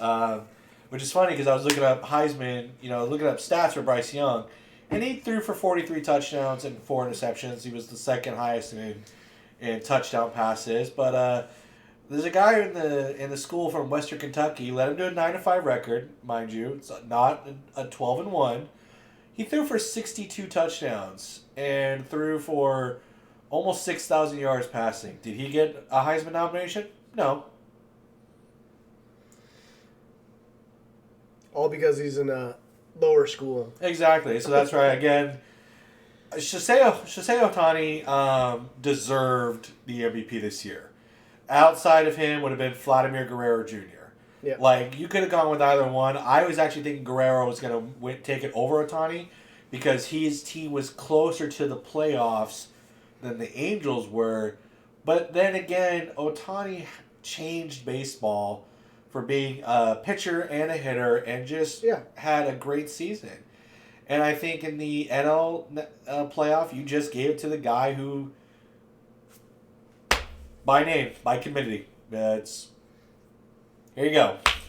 I think Ohtani really brought back, that old school baseball of when actually pitchers actually played, not just pitching, but they actually played a position as well. Exactly. And they were hitting as well. You're talking about Babe Ruth, for instance, who both played the outfield and pitched some and batted. Exactly. I thought it was really great. It sucks that he's on the Angels and they didn't have a winning season this year because I think Trout got hurt, and I think that would have helped him out a bunch. But seeing what he did, both on the mound and at the plate, and even out on the field too, he was most deserving. He was. I think at the Angels alone, they're kind of just a wasted dead land for players because you can't have the best players in Trout and Ohtani and be as bad as you are. And especially for as kind of weak as the division is, outside of Houston, Oakland kind of goes up and down. Texas is bad. Seattle's generally bad. But, I think that the American League West is going to turn around and everything like that, and be a little bit more competitive. I think there's too much talent in all these teams to actually be as bad as they are. So. Right. So, looking at the standings here, overall standings, I will say this, and I said this throughout the season, I've never heard San Francisco doing anything. Like, they were so quiet. At least to me, they were quiet. Because I thought, I haven't heard anything about them, so they must not be doing well. And then all of a sudden, they're, blowing away their division. And unfortunately, they did not make it through their playoff rounds.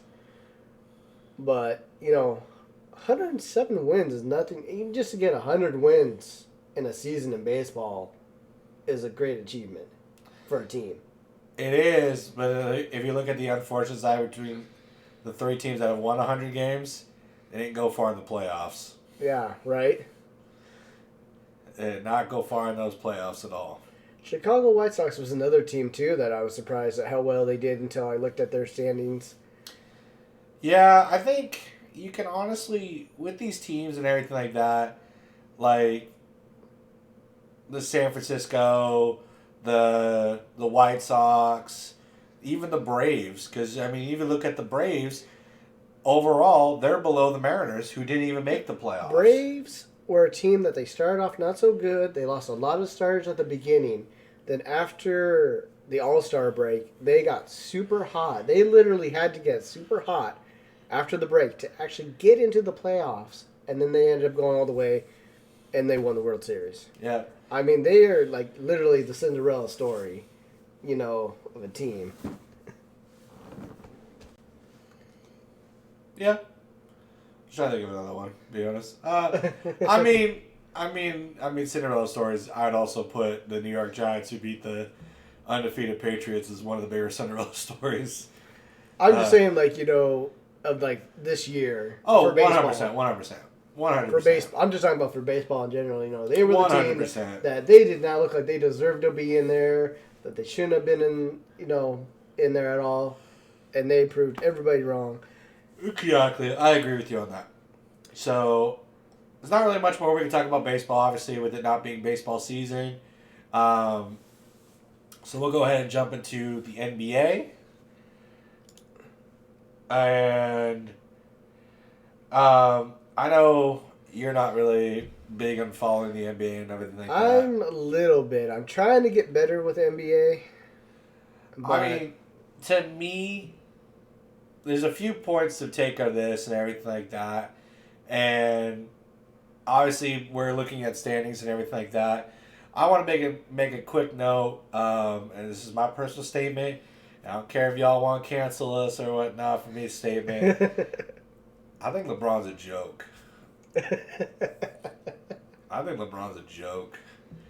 I will say, at the end of his career, he's going to be considered as one of the greatest players of all time. Deserves that notch and everything like that. I think he's a joke, though. I think as he's gotten further in his career, yes. Earlier in his career, not so much. That's just early in his career. I would have never said that. Yeah. That first finals appearance he made in 2007 with that Cavs team that was literally nobody. Who are we gonna put in there? Anderson Varejao, Ilgauskas. Like, there was nobody on that team. But and his former teammate Shumpert said this very, very good quote that I don't think people really realize. LeBron broke the NBA by joining Miami, helping create these super teams. And yes, every year, every decade has super teams. Oh yeah. 9 times out of 10, though, they're drafted into being a super team. But this was, hey, you're my friend. Hey, you're my friend. Hey, you guys want to play for me because you guys are veteran minimum guys. Let's go to Miami together and win championships. Hey, I'm going back to Cleveland. I want this person, this person. Hey, I want to go to LA. Hey, I want to trade everybody on this team and get the team that I want. He broke it. Because the NBA is so focused on making LeBron happy, making KD happy. Because he's a moneymaker. You lost the game for me. I mean, if that was the case, if people could say like, oh, you could see that in every generation, you can make that argument. I'm gonna call you BS on that because guess who tried to do it back in the mid 2000s and got denied for it. That would be Kobe Bryant wanted Chris Paul. And they were so close to getting it done. The perfect deal was made about why you could get Chris Paul. And they still would have had money to get another, like some more talent. But David Stern said absolutely not. So you didn't do that for Kobe, who in my mind is a better player, way better player than LeBron. And actually I had this discussion with people at work. I will put Kobe in my top 3. And arguably my top 1 because I watched Kobe. everything is an opinion based and all these debates. I would put Kobe at number 1 because I witnessed his greatness. And I saw how he was the most feared NBA player in that timeline. Do I think Michael Jordan is the greatest player of all time? Absolutely. There's no argument why Michael Jordan can't be considered the greatest. But to me, I put Kobe in there because I witnessed Kobe. From the time that he was with Shaq, to the times he won the championships without it, to his Achilles tear, until his day of retirement. I'm just going to throw that out there. So, looking at the NBA right now, we're focusing back on the NBA right now. It is kind of what you expected to see with the East, with Brooklyn being on top for the amount of talent they have. Chicago's really taken a turn. They don't have big name guys. They have DeMar DeRozan, Zach LaVine, and Lonzo Ball, and I'm liking to see that. I think the best team out of the East, defending NBA champions, Giannis and the Milwaukee Bucks. I think Giannis is one of the best players in the league right now. Some factors for me as well. I love seeing Cleveland up here, and Cleveland ain't got nobody but Kevin Love. And they the 5th best team. Right. But I want to say, here's why I think the West is best. Look at the top 3 teams. Golden State, Phoenix Suns, Utah Jazz. Yeah, wow, Utah. Damn. Yeah, they're great teams. And I'm going to say right now, the best player right now in the NBA today is Golden State's Steph Curry. Giannis is a very close second. KD I will put up there in top 3. LeBron I'll put at number 4. But you got to give me Curry. Because that man is proving he may have needed people could say, well, he needed KD. This dude went to 2 finals without KD and should have won both of them. He's proven right now that he's still the best player, and Golden State's the best team.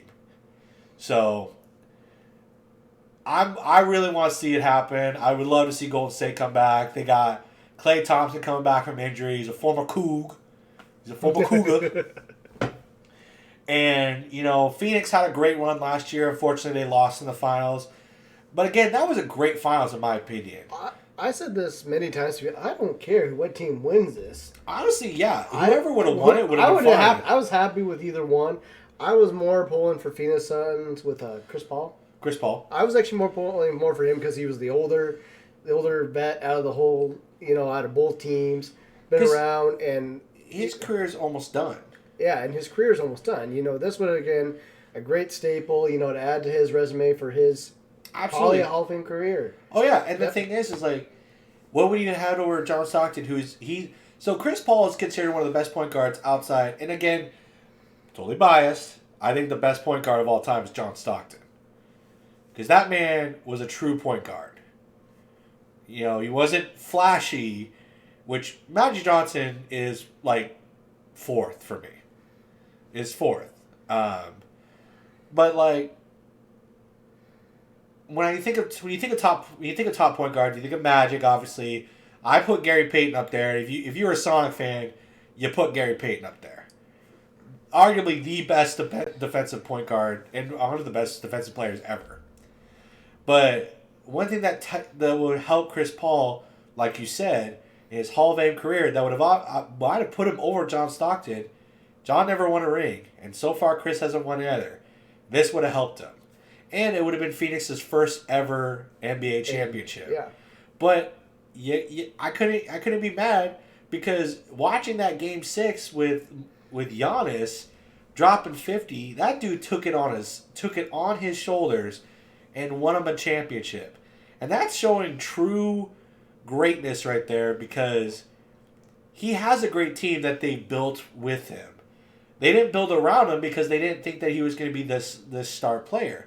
But they built with him, with Chris Middleton. They brought in Eric Bledsoe. They was it Eric Bledsoe or Drew Holiday? Either way, they brought in a point guard to help him out. Brook Lopez. It's not like a LeBron championship team where it's D Wade, it's Kevin Love, Kyrie Irving, Chris Bosh, Ray Allen. No, this is a team that is built together, and they did it, and you saw the emotion of them winning, because this wasn't even like even the Warrior days with Curry. This wasn't KD deciding to go play with Steph Curry, you know. Again, the last champion I saw that was kind of true was Toronto. They traded for Kawhi Leonard. There was nobody else on the Toronto Raptors team that was worth anything, and they're worth something, obviously, but they weren't as good. I mean, they were good, but they weren't like. This wasn't a super team. They were building this up. And so you see these teams that win without these super teams, to me it's better. That's good sports right there. And so, like, to me, I'm happy. I'm loving to see the Lakers sit at number 7. And these guys have LeBron, AD, Dwight Howard, Russell Westbrook, Rajon Rondo, Carmelo Anthony, DeAndre Jordan. You're telling me this team full of a bunch of all-stars, a bunch of former all-stars and all that, they can't even break 500? And a team with Steph Curry, Draymond Green, who I think is a serviceable player, but not, he's an all-star in his own way. But then you got him with Gary Payton II, Jordan Peele, Andrew Wiggins. You got a bunch of guys who have never made the All-Star game, and they're sitting at 27-6. Tell me LeBron is the greatest player of all time. So I'll show you right now that he's the damn nearest. And you know what? LeBron's battling injuries, and you can say that you make all excuses about all this stuff. Here's the fun facts. He's been to 10 finals, all with super teams except for one time, and he's won only 4 of them. And he's with super teams. Breaking that down a little bit, he lost to a great San Antonio team in his first run. Huh? That's Andrew, by the way. Oh, that's Andrew? Hey, they can figure this. They can figure it out. I mean, they ain't gonna stop nobody. I mean, I don't even know who's on the Raptors team anymore, to be honest. I have no idea. But here's the thing about LeBron. So in 2007, he goes to the NBA Finals with the Cavaliers. He has nobody. He lost to a great San Antonio team. Much respect to you on that one, LeBron. Yeah. Then you decide from, I think, 2012 on that you want to go to Miami. So the first finals with Miami, it's the very hyped up Miami team against literally the replacements of, whatever you want to call it, of the Dallas Mavericks team. And you lost in 6 games. Just Dirk. To Dirk Nowitzki. The aged out Jason Kidd, Jason Terry, Sean Merriman. You had guys that are way past their prime. And you also had the audacity to make fun of Dirk when he was sick. And what happened? You got burnt by him. And I want to just remind you that you had one time. You should have coasted through every finals appearance as a Miami Heat into those teams, and went and you lost the first one. Cool. You won your first title against Kevin Durant, Russell Westbrook, and James Harden before they were in their primes in OKC. Yep. Again, those are scores. Those aren't ball players. Those are just scores. And you beat OKC. Cool. There's your first NBA Finals win. The second win, I would love for anyone to tell me why LeBron was the main reason why this series won.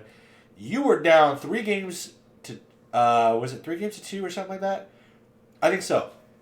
Oh, the comeback series? I can't remember what exactly happened in the series. But here's the point. You got saved by Chris Bosh, who got the rebound after LeBron missed the game-tying three-pointer.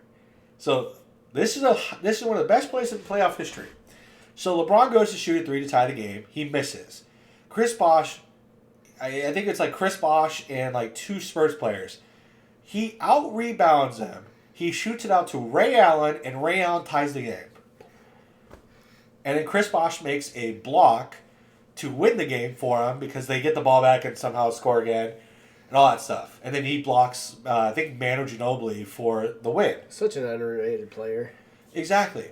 So, but what did people talk about? Oh, LeBron carried them to this. No, if it wasn't for Ray Allen and Chris Bosh, you would have lost that finals. But what happened the last year, your fourth year, the second time you played the Spurs? They whooped your ass. They made you want to leave Miami now. So you go to Cleveland. Go back to Cleveland. You go back to Cleveland, which Kyrie Irving only got you, what helped them get it was like a bunch of number 1 picks. So the first year, you play the Warriors, and this is the Warriors team when Curry just won his MVP, but he wasn't established as that dominant player that he is now. Not yet. Not quite yet, but he was on his way. He was on the rise. But this was Steph Curry, this was Klay Thompson, Andre Iguodala, Harrison Barnes, Draymond Green, David Lee, Andrew Bogut. All-star team. All-star team in our minds, yes. At that time, not thinking that way, right? No. You lose. As LeBron James, you lose that series to the most underdog kind of team that you could face. The second year, yes, you won in 7 games on your great comeback year. However, here's where I fault that. The Warriors went 73-9. Oh yeah, was that the undefeated record? Yep. So they went 73-9. They shot themselves out. Curry ran out of juice and everything like that. And you know what? You needed help from Draymond kicking you in the balls. That motivated. No, that literally happened. They won game. Draymond was. They were up 3-1, but Draymond decided. He did this all playoff run, but he kicked LeBron in the balls. And then what did that do? That motivated LeBron. And by the way, LeBron, you had the amazing block against Andre Iguodala, but who made the game-winning shot for you in Game 7? That'd be Kyrie Irving. That no one talks about that. They talk about how LeBron's series was going. Yes, you had a great series. Yes, you brought a championship to Cleveland. Good on you. Okay? But let's talk about the next year when KD decides to come in to Golden State. You lose. I think within 6 games. Yeah, I think it was. It wasn't a full 7-game series. No. So I think LeBron's only been to 2 finals that have been Game 7s. Something like that. And he's won both of them. I think he's won both of them. But there hadn't been a lot of help with those. Oh, yeah. And then the very next year, your last year in Cleveland, and you face the Warriors again. Not only did you lose that finals, your ass got swept by the same Warriors team that you faced the year before. And I don't care what anyone says. Yes, they talk about Game 1 where J.R. Smith made the bonehead play when he got the rebound. He didn't know what the clock was, and he ran it out. Okay? LeBron James, I'm going to be real with you. I'm going to be real with everybody in the NBA. You don't think that they would have credited J.R. Smith with that game winner right there? You think anyone cared if J.R. would have won it? No. You know LeBron wanted the ball. You know LeBron always wants the hype. He wants the glory. So, yes. Oh, talk about how J.R. Smith made that bonehead play and that changed it. No, your asses got whooped. And I'll tell you this. Any one of the big 3, Kevin Durant, Klay Thompson, and Steph Curry could have been MVP in those seasons. Each one of them had a great game against you. Then you go to your first year with the Los Angeles Lakers, and you don't even make the playoffs. Oh, yeah. And, LeBron didn't have help, He had this, Brandon Ingram and Lonzo Ball. He didn't have a great team. So what? You're supposed to be LeBron James. You took in shit to the NBA Finals before. What's your excuse now? Then you go to the year of COVID, and you have all those bubble championships, okay? And that's what I'm going to call it. I'm going to call it the bubble championship. And, yeah, you won against Jimmy Butler, who took your ass to 6 games. Now, I want to remind everybody about that, is that Jimmy was playing so hard that this dude played an entire game and still beat him. And then they had to play the next night, and he was still worn out. So you almost lost. You were losing to a guy who literally was not getting off the court, and he was putting everything on the line with you. And of course, you won. You have Anthony Davis. You have Dwight Howard, Rajon Rondo. This last year, you have almost the same team, and you lose to the Phoenix Suns in the first round. My mind is this. LeBron is good. LeBron is great. But don't come at me with the greatest of all time. Don't come at me with the greatest of all time. There are plenty of players ahead of him who did exactly the same thing as he did in making it to finals, who did it better. Talk about Jordan, 6 for 6. Talk about Kobe, 5 for 7. Tim Duncan, 5 for 6. Bill Russell has 11 championships. Guy needs an extra finger to hold one on. Exactly. LeBron can be looked at as the greatest of this generation, hands down. My also big problem for you with LeBron James is how is this dude 6'10", weighs about 270 pounds, and the minute someone screens him or pushes him, he has to flop like he broke a leg or something like that. You know damn well that if something like that ever happened to Kobe, guess what he's doing? He's putting up 60 on your ass. Because he knows, you're going to come at me hard, I'm just going to beat you in my game. You know?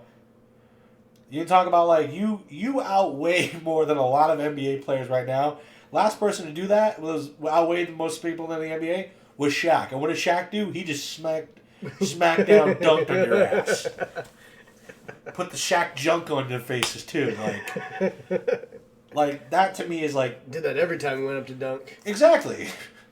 And that's what LeBron should be. LeBron should be that guy that just dominates everyone because he's so damn big. And he's good. He's damn good. But, I mean, NBA, in every sport, you talk about greatest of all times, and it's a very generational thing. I will always say a generational GOAT. You know, we talk about that. We talk about in the NFL. You know, Brady's the best person right now. Yes, you can make an argument that he's the greatest quarterback of all time, but it's hard because those guys like Marino, Montana, Rice. What if they played in today's era? They'd be dominating that game of football. Yeah. I think Dan Marino is probably going to be considered the best quarterback of all time because he was breaking records when the NFL wasn't favoring the quarterback position. If he played in this era where it was more air raid and all that stuff, Dan Marino would break Dan Marino's records. Oh, yeah. Dan Marino would have won a Super Bowl by now, by the way. Oh, yeah. Yeah, maybe not just one. So, and then, and again, like generational thing, I think is also different because I think old players in the NFL can make it into this league better. Oh, yeah. I think in NBA-wise, it's completely different. I mean, can you imagine Michael Jordan in today's? Michael Jordan would be the most fouled guy in the world. He'd have the most fouls in the NBA because, again, the difference between nowadays to today's game, we were talking NBA, and Shaq said it best. So, Shaq was on a first take, and Ryan Holland said that LeBron James is better than Michael and Kobe. Again, that's an argument that's going to be made until the end of time. That's his opinion. That's his opinion. But Shaq brought up good points. First of all, it's generation. It's got to go by decades. Mike was the best of the 90s and the 80s. Before that, it was Magic and Larry. Kobe was after Jordan, then LeBron. But here's the biggest thing. The NBA is so pushover right now that you can't like play aggressive. Or else that's a flagrant right there. Yeah, right. So, do all these NBA players... So, I think this, too. And I'm going to say this about Curry. And I love Steph Curry. I think he would have been successful in the old era, but not as successful as he is now. This era allows him to have more open shots. Guys like Reggie Miller and Ray Allen deserve a lot more credit because these guys were fighting through screens. These guys were playing against guys who were in their faces playing defense. It was more play-based back then. It was. It was definitely more play-based back then. And they were off-the-ball guys. Steph's bringing up the ball. Everyone's touching the ball. That's too. That's the thing that's the thing that's different is that KD, LeBron, Giannis, these guys are bringing up the ball. These guys are forwards. Yeah. These are forwards and centers, and they're bringing the ball up. I still find that, when I was watching Giannis bring the ball out, I'm like, You're the tallest motherfucker on the team. Why aren't you under the net already waiting to get the ball? Exactly. And again, everyone that played middle school, high school basketball, man, our coaches didn't even want to have power. They didn't even want to have the small forwards bring the ball up. It was always the guards. And you always had a designated point guard. And that's where, like, Steph is taking that advantage because he is the point guard. So he can pull up, he can literally come up and pull up from three anywhere. But, you know, and again, he's very accurate and everything like that. But LeBron, he's bringing the ball up every time. He's taking control. And yes, Kobe and Michael did the same thing. They're also guards. But they had a killer mentality about them. And that was the thing that Shaq brought up to Ryan Hollins was, generational wise, no one in this NBA right now would make it in there. As talent wise, yes, KD could make it because he's 7 feet tall, who can shoot the lights out. Curry can make it because he's the most accurate shooter. I don't think LeBron would because guess what? People forget, before Michael had his run in the NBA Finals and all that, the Bad Boys Pistons were kicking his ass. The Pistons were kicking his ass. Right. Isaiah Thomas, Dennis Rodman, all those guys. Bill Laimbeer, they're kicking his ass. What do you think they would have done with LeBron? Done the same damn thing. They would have kicked his ass. Charles Barkley kicked his ass. Patrick Ewing, Charles Oakley kicked his ass. Hakeem Olajuwon kicked his ass. That's the thing that people don't get is that these guys were out for each other. And super teams, yes, they try to create some super teams and everything like that. Did it work? No. And that's where NBA faults right now is because everyone wants a super team. And that's what LeBron always wants to bring for himself. So if you kind of look at it, the super team's just been 50-50. Exactly. Either they work 1 year, but they don't work the next year. Or they work 2 years in a row and then they're done. That's Again, it. These super teams should be so dominant they should win every year. Miami Heat with LeBron James and Dwayne Wade, they went 2-2. Yeah. Even the Golden State Warriors, they went 3-1. They 2-1. Excuse me. They went 2-1. They Didn't Celtics too with Garrett and Allen and 1-1. They were 1-1. Who was their third guy? Paul Pierce, Ray Allen, and Kevin Garnett. Yeah, 1-1. They only made it to 2 finals. And that's my point. I mean, pretty much, you just bought, a team for a year or two, and then that's it. Exactly. You didn't look at the longevity of it. Yeah, and the thing is, too, I think a lot of guys from the early 2000s that we grew up with would make it better in that 90s, 80s era, because that's still the style that they played in. Kobe definitely would have made it. Kobe would have been still one of the best players of all time. Oh, and Jordan would have... Could you imagine right now Steph and Curry just fighting for that, points record He wouldn't right have now? it. He wouldn't have it. Because here's the thing, with Curry is a great shot. He's a great shooter. You'd have to move him to small. You have to move to shooting guard because that's his game. His best game is to get off the ball. Because in that era too, Gary Payton clamping him, John Stockton clamping him. This dude would not be able to get around those guys. You're talking about Steph. Steph Curry. Okay. Yeah, I think Steph Curry would have a hard time with John Stockton, Ron Harper, Gary Payton. There were some great point guards that. I think he needs to be a shooting guard to get away because he's fast. He's a fast guy, and that would have been his game to be off the ball and everything like that. Do I think any point guard lives up to that era? Hell no. Chris Paul is probably the closest person, but none of these point guards right now can ever match what Peyton, Stockton, all those guys did. They were so amazing. If you're talking guys in the early 2000s who would have made it later or earlier in those years.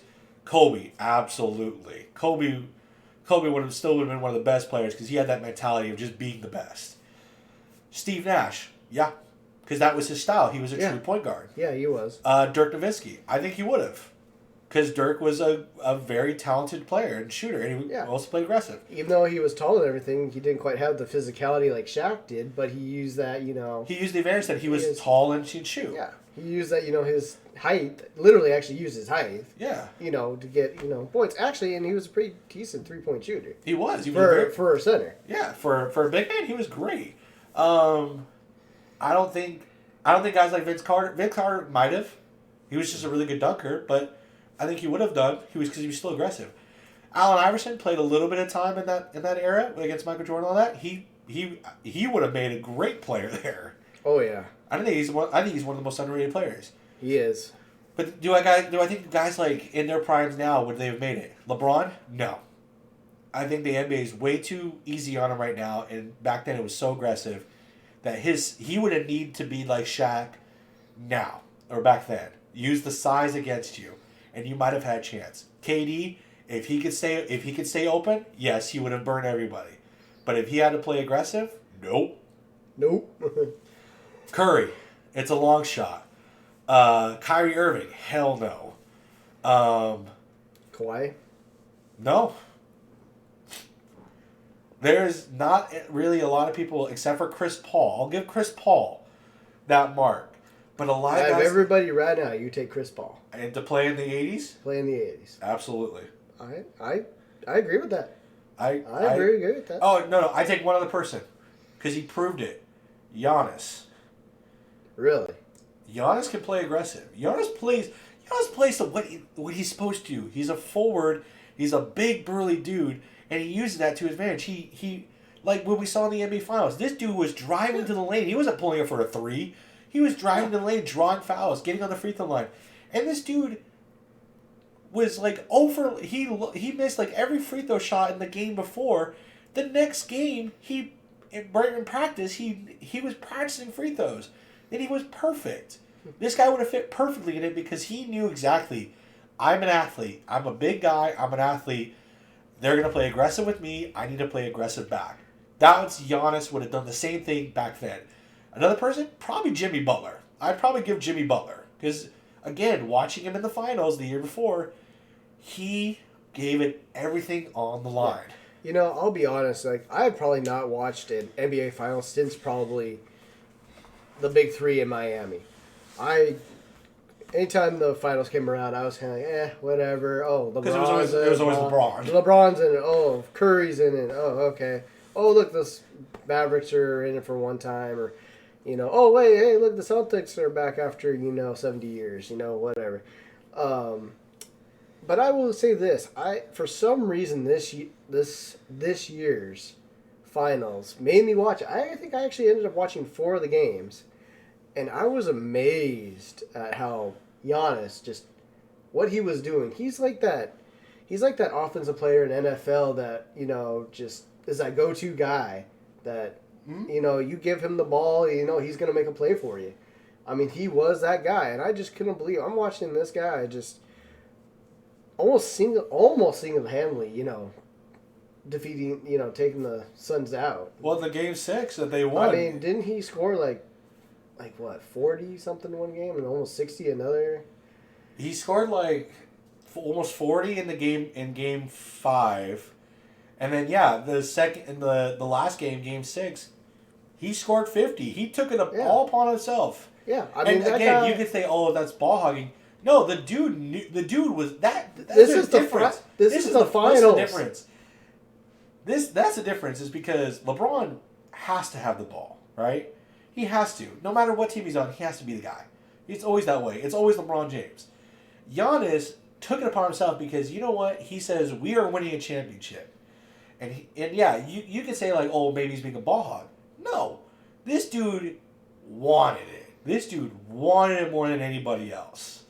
And he had the hot hand. He did. And that was my thing. This guy had the hot hand, keep feeding him the ball. Exactly. It's like watching when Curry or Kobe, when they went on their 50, 60-point, shooting sprees in those games, the guy's got the hot hand, feed him the ball. Exactly. It's like in any sport, if the guy's got the hot hand, you give him the ball. Giannis was the guy, you gave him the ball. Yeah.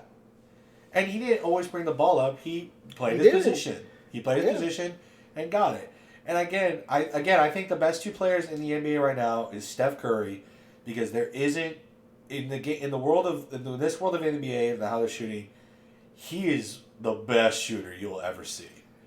And then it's got to be Giannis, because Giannis plays true to his position, plays true to himself. He's not, and that's a great thing I loved about the last year's finals. Both teams were young teams that built. Yes, Chris Paul came to Phoenix, but Chris Paul could have gone to any other team. And yet he went to Phoenix, who were literally a point guard away from making to the finals, from making the playoffs and everything like that. Right. And he decided to go to this team because he believed in what they were doing. Devin Booker, DeAndre Ayton, all that stuff. Again, how the NBA works right now, you can go to any team you want.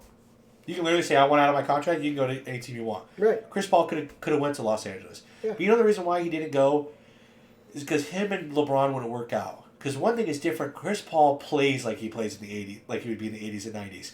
He is aggressive. He's in your face. He doesn't hold back. LeBron doesn't want that. LeBron's a pussy. He doesn't want that. He wants it to be about himself. He wants to be that guy.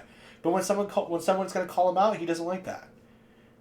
If you have a bad game, LeBron wants you off his team. You know, if you don't, and people say, people have the same stories about Kobe. Oh, Kobe didn't like you, so Kobe got you off. There's a difference, though. Kobe's a freaking winner. Yeah, the whole thing, Kobe ran Shaq out. Yeah, but what did Shaq admit to later on? Yeah. That if he had the same work ethic as Kobe, he would have been. And he's already looked at as one of the best dominant big men. He would have guaranteed been one of the best players of all time. Oh, yeah. But that's the difference, is that LeBron does it because it's not the playing on the same level as LeBron. It's just, you're not helping me win a championship. I want you up. Kobe, it was, and the same with Jordan, because a lot of people didn't like Jordan because he was kind of an asshole. But guess what those two had over LeBron? You have to be on my level to win. And they see that, it's oh, I don't really care, what you can do for me, except for, are you going to help us bring a championship? If you're not, I don't want you on the team. They are building their teams for championships. Chris Paul would have done the same thing to try to LeBron, but they would have not worked out because they butt heads. But that's, and that's the thing. And so when he went to Phoenix, he took over that leadership role and said, I need you guys on my level, and look where they're at. They're dominating.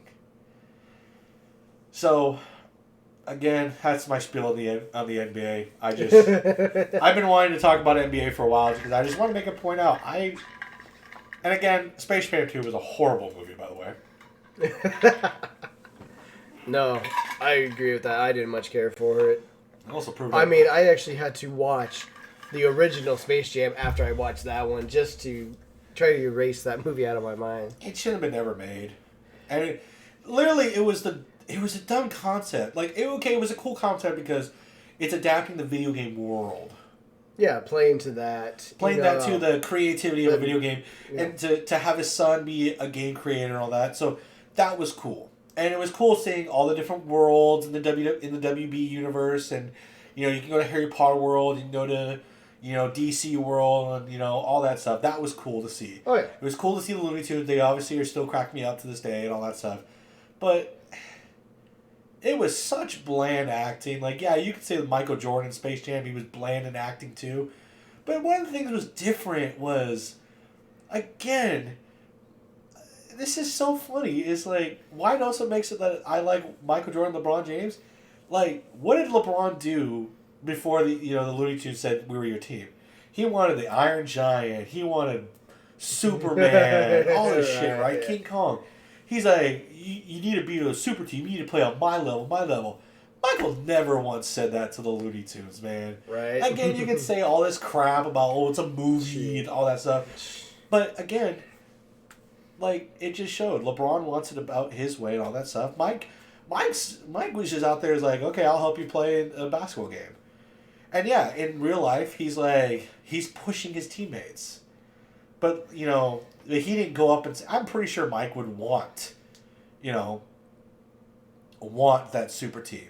But again, one thing that's also different that people don't realize is, LeBron James has been to, had one more Olympic appearance than Kobe did. So, LeBron was on that team in 2004 when they went bronze. And it's considered one of the worst Olympic teams to go to the Olympics, right?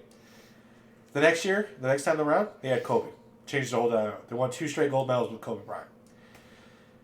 One of the greatest stories I love about Michael Jordan is there was the Dream Team. They did a scrimmage. They split everybody up. And it was Magic on one team, Michael versus the other, right? And they pushed each other. And this is why I love the 80s and 90s basketball. is because those guys, even though they knew they were good, they pushed each other to be even better. Oh, yeah. That's the way it should be. Exactly. And, like, they also had that cockiness, too, where Michael went up to Magic and Larry and said, I'm the new guy. This is my league now. And they laughed about it because they knew that, you know what, this is it. But it's not that Michael was ever given that name. LeBron, when he came in from high school, he was already given that chosen one title. Yeah. Guys like Kobe and Michael, they had to earn that because... Yeah, that's the way it should be. Exactly. That's the way it always should be. You earn those titles. You earn that respect. Exactly. And that's what leads you, being such a great player. That leads you, being successful. And then, that leads you to hopefully getting that championship that year after. And think too, like, with, like, stories about Kobe, and Dwayne Wade even said, too, in the 2008 Olympics, those guys all did a workout and everything like that. Then they all went to bed. Kobe was still up while they were all sleeping for like a couple hours and just got done with the workout and was going to go do another workout. This guy crafted himself to be the best player. So again, like, I know people are going to say at the end of his career, LeBron James should be considered one of the best players of all time. I will never say that because I think in the game of basketball from this era to what it was before, it's not the same. No. It's not the same. No. All sports, if you really think about it, have changed so much. Oh, exactly. There are some levels where you can make those arguments about players being the best of all time. I think, like, football is one of them where I will arguably say Tom Brady is the greatest football player of all time. And I think a lot of that has to do with because of the fact he's won 7 rings. I mean, yeah, you could say that, but then I could come in and say, well, no, I think Peyton Manning is the greatest of all time. And that's your because opinion. he's got 2 rings, but he's also got records. He does. Not anymore because they all belong to Tom Brady. Exactly, but he had them first, though. Exactly. And that's a discussion we can have. Those are arguments that can be made and everything like that, but in the sense of, like, when it comes to the NBA, generation plays a big factor. But also just straight facts of you can't be the greatest of all time if your finals record is below 500. Especially when you've been to 10 finals. I mean, yeah. But, then they could always say, well, yeah, I've been there 10 times. Yeah, but you lost 6 of those times. Right. And that's something that again, I don't like to throw the championship reign out there and say, like, oh, well, that makes or breaks your career. But in the sense of this, it does. Because, again, Michael went to 6.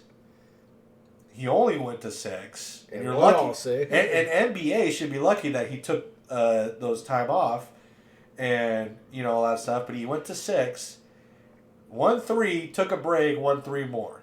Yeah. And what? Also throw Olympic medals on top of that. Exactly. MVPs and all that stuff. Kobe Bryant won 7. And a lot of people were saying Kobe wasn't going to be good without Shaq. He won 3 with Shaq. He won 2 more without him. In a total of 7 finals appearances. Again, Tim Duncan, probably a guy that should be considered very high in the all-time grades. Went to 6 finals, lost 1 of them. So, and this dude had again, it was built together around Tim's our main guy, but we need a good point guard, we need a good, shooting guard, who, again, Manu Ginobili was actually off the bench more than starting his whole career. Jeez. Yeah, and that's the thing. And it's like, but then I also will put guys like Allen Iverson up there for all-time grades because he's been to 1 finals appearance, but look at the team he had in that finals appearance. An aged-out Dikembe Mutombo. You didn't have a single player who made an all-star game after that. You barely had any help. And this dude had 1 game where he did beat those Lakers with Shaq and Kobe, right? He dropped 50 on them and they ended up losing. But he's fought to the very end. Yeah. That to me is more of a greatness than the NBA pandering to you. Has Carmelo ever been to a finals? Carmelo's never been to a single finals. Okay. I know he's been in playoff, but I don't know. He's been in playoffs. He's never been to an NBA finals. Okay. And fun fact is that he was actually offered to go to Miami the same time D-Wade and LeBron did with Bosch, everything like that. Wasn't that when he was in New York, though? He was, but he took the money in New York because he wanted to stay there, and he didn't want to be the fourth string guy. And again, this is how arrogant LeBron is. He claimed, this isn't my team, this is D-Wade's team. Who did everyone talk about? It was always LeBron. No matter what team he's on, he's always got to be the guy. And I don't think that's a sense of the work ethic that puts him in that spot, because, again, when you talk about the Olympics, that you had LeBron, D-Wade, KD, Kobe, all those, right? They looked at everybody else, but the main guy who actually led you to those gold medals, yes, you're very talented all around, and the world didn't keep up with the talent on that and everything like that. But it was Kobe. Kobe literally was the main reason why, because now you all had to step up to Kobe's level. Because it wasn't just your talent alone that got you. Now you had to actually play like Kobe. Oh, yeah. Because any team that Kobe's on, he makes you play like him. Oh, yeah. I mean, and then, guys like Kobe, younger kids, either high school, elementary school, college, they see that. And then, that motivates them saying, hey, that guy can do that. So can I.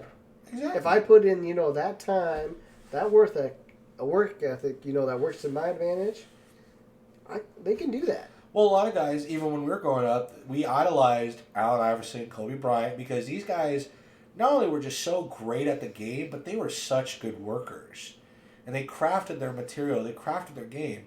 And you wanted to be great because those guys, your idols, were great because they not only played great, but they practiced great. They taught you about how an athlete needs to be at practice. See, a lot give of it 110%. Yeah. You have to do your schoolwork, obviously, but if you want to succeed in anything, you really just have to craft it. Yeah. You really have to make it work. I mean, I'm pretty sure there's still people that believe today that people are just born natural talents, that they can just step on a court, on a field, any sports thing, and then they're just instantly good. It's like, no, that is not how it works.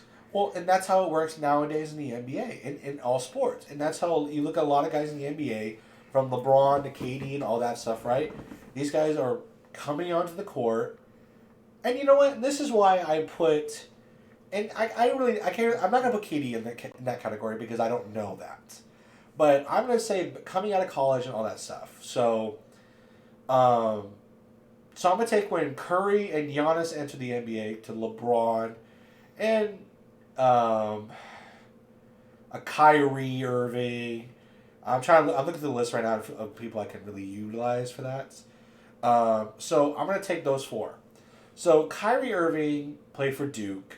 LeBron came from high school. These guys were hyped up as great NBA players and everything like that. So no matter what, they're always looked at as the great players. So my question to you is, do you know where Giannis and Curry went to college? I don't.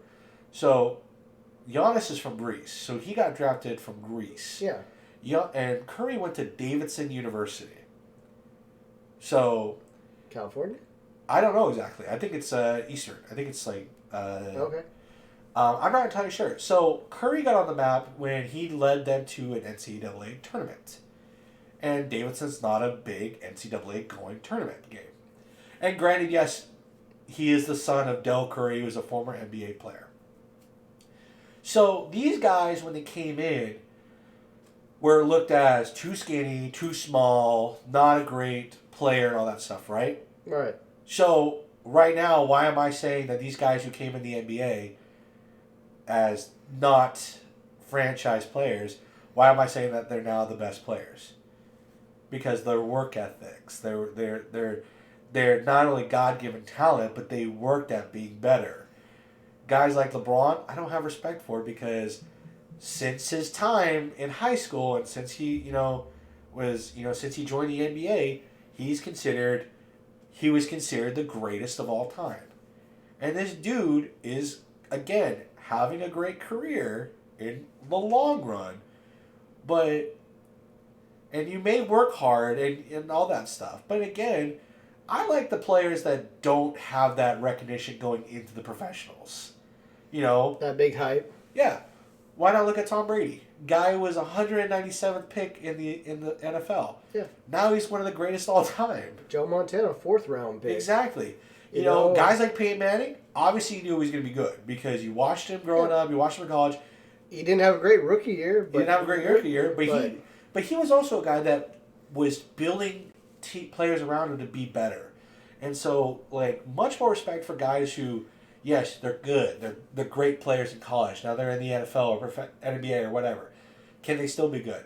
Well, if you watch Peyton Manning during all these practices behind the scenes, what's this guy doing? He's studying. He's you know, yes, now he's a character and all that stuff, but he actually, even Russell Wilson, these guys are working to get better. Oh, yeah. You know, these guys aren't, I mean, I don't know if you just saw it too, but I just saw a video clip of Peyton Manning doing VR football that they had set up, and just because of it's Peyton Manning, first of all, goes in there, he's actually reading the defense, all this stuff in VR, calls the play audibles, hikes the ball, drops back, and throws a perfect pass down. I mean, granted, it's a video game or anything, but still. But that's what he did in the NFL. But I mean, this guy's been out for 7 years now? Yeah. Like 7 years? 7 years. And the guy it's in here. But what did that guy do in the NFL? Did the exact same thing.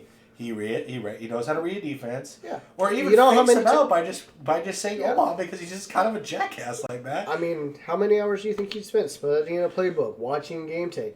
On that practice field, walking up, looking around, reading the defenses, studying film for hours. Because a lot of guys, when they leave the facility at night for like after practice and all that stuff, they have a lot of homework to do. So I'm pretty sure Peyton Manning was still for hours on hours watching film. Russell Wilson, very early in his career, I think he still does it now. He's one of the very first people to come into Seattle Seahawks facilities every day, and he's watching film. Yeah. And I can give we can give him a hard time about how well he's playing and everything like that, and the mistakes he's made and all that stuff. But again, you can't take away from Russell Wilson's work ethic. I mean, there was even times where I think it was I can't remember if it was Doug Baldwin or Golden Tate at the time. They just literally finished one game and they were on the plane. Russell was already watching gameplay of their next opponent and texting information to these guys. He's always that's and it's the thing like too. we just finished a game. We're on the plane ride home, and you're already telling us about the next. Most guys, don't do that. They don't. But again, that's the difference. That's the major difference. Also, what better players call up those units and say, like Wilson does every summer. He either takes it to Hawaii or his house or whatnot. Yeah. He brings in the wide receiver core, the tight ends, even the running backs, and says, hey, let's get him work done. Yeah, he brought in Jimmy Graham. Hey, we got Jimmy Graham on the team. Okay, hey, Jimmy. Hey, what's his number? Hey, Jimmy, come over to my place. We're going to get you up to date. Exactly. DK Metcalf. He brought the whole receiving core this last year to his house. And tight ends and all that. He brought them all over, got them all gifts, and they watched film, they ran routes, they did all this stuff. Again, that's like work ethics that make you want to love these players. And again, even with Brady, he does so much work that Gronk, again, this is how good him and Gronk have a connection. Gronk just tells him who's going against and what he needs to run and how to run the routes, and he breaks it down for his other teammates just to know what he's doing. And you could say, oh, Gronk's being lazy. Well, no, that's just Gronk. Yeah. And the best part is about that you could say he trusts Brady enough to know he's setting him up for success, not in the sense of, oh, if I just run this route, I'm going to score a touchdown. No, Brady's telling me this is going to guard you. I need you to cut. I need you to make these cuts and all that stuff. And don't watch film. I'll tell you what you need to do. I mean, hell, even that route, you might, instead of pulling the one defender, you might get another defender. You might get double, triple cover and open it up for a wide receiver. Exactly. That's how good some players are, and that's why they earn a lot more of my respect, because it's they're crafting their stuff so well that they're making their other, and again, we're talking two different sports, obviously. Yeah. But they're crafting their work and their ethics to the point where they are bettering their not only themselves, but they want their teams to better. And that's something that I saw in the NBA Finals with Giannis. And that's why it was so emotional, is because he was even more excited because they believed in me. They believed in the team that we were building. Yeah. They didn't go out and get superstars. They were the superstars. And they said, we are taking the team that we are going to get, no matter who's on the team, and we're winning the NBA Finals. I mean, how many times have you probably saw, the Michael Jordan, the Kobe Bryant, the Shaq, get two players put on them because of how good they are, how much they knew of a threat they were. Oh, exactly. Just to stop them. And either it kind of worked or it didn't work. Or it just opened up for the other guy who, who's the next best thing. Exactly. See, that's what I'm sorry, I'm going to go off here for a second. No, go ahead. I've been going off for hours, so you're good, dog. You're good. No, this is what I even hate, in any sport, especially a team sport like baseball, like basketball, like football. When you have that one great player that is like the best on the, and the opposing team, you do your best to take him away from the team. Well, and then that player gets all pissed off or whatever that, he's not getting the ball, they're not involving him in plays as much. Dude, that is a symbol saying that team sees you as a threat and they are taking you away. You should not be ashamed. Yeah, I'm sorry you're not going to get, the ball as much. But still, that is helping out your team by taking away, a player on their defense, and having to guard you and opening up for one of your other players. Go ahead. So, I just had a point on that too. Go ahead and finish your statement. So that is what I'm trying to get at, is that, like I said, even though Michael, probably got double, triple team, he had a guy like Scottie Pippen he could kick that ball to out easily and hardly take over. Michael could, maybe only made like, probably 10 points a game while Scottie went off and probably got 40. Kobe, Kobe not having, same kind of night. Here's Shaq, dropping, 30 underneath the... And that's what I'm saying, that, because we've seen this so much, of guys just getting pissed off when, they're not getting the ball, the plays isn't working out right. But it's like, it's not always because, it's not working right. It's just that, they're taking you out of the equation for you to work in there, even though it's designed for you. Again, though, going with that statement, though, I agree with that statement, but there's a difference between how NBA players are now to back then. That's why Kobe and Mike were so hard on their teammates, is because they knew, if I'm double teamed or triple teamed, that means one of you are open, which means if I'm giving you, giving you that opportunity, you're the next man up to make that shot. You bet your ass I'm going to believe in you that I know that you put in the work to do it. And yeah, it may seem selfish because it's that statement of, well, if I can't do it, I need someone else to do it. There's a difference though, because that's a killer mentality. Kobe and Michael wanted the ball every time there was a game on the line because they put in that work for it. But they knew, if I am getting double teamed, that means one of you guys is open. Yes, there are a lot of times where they'll still take shots and they'll still make it. That was the difference, is that those guys will still make it. Yeah.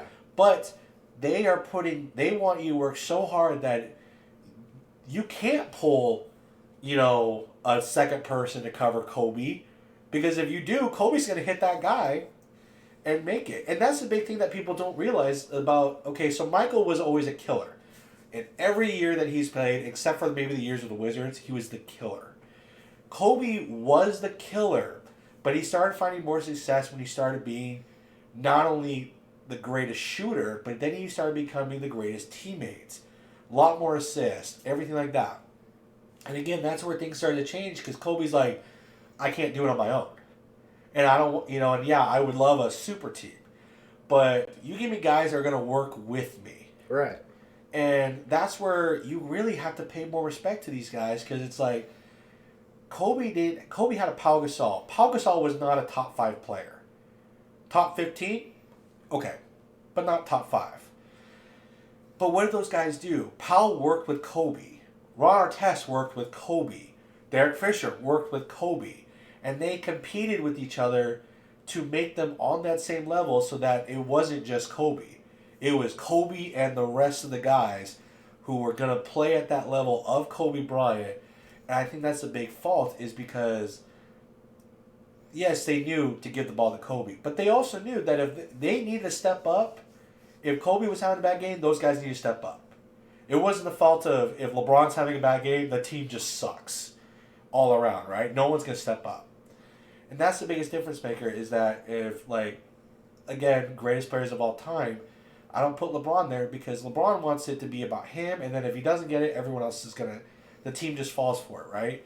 With Kobe, Michael, Shaq, it was, you play on my level, because if I need you to step up, you're going to step up. Again, that's just how it is. Okay. All right. Who are your picks for a championship? Let's go and finish this up, and let's make some picks here. I'm gonna say Golden State, and I'm gonna say Milwaukee. Chicago's really young. I don't think they have enough talent to make it all the way through as much as they're doing right now.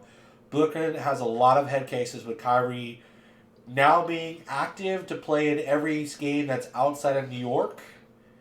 And he's still battling the issues of not being vaccinated and that standoff and everything like that. So that's going to ultimately hurt him. The Milwaukee Bucks are the best team in the East. I think they're the most complete team. I think the West gives you a little bit more competition between especially the Phoenix Suns and the Warriors.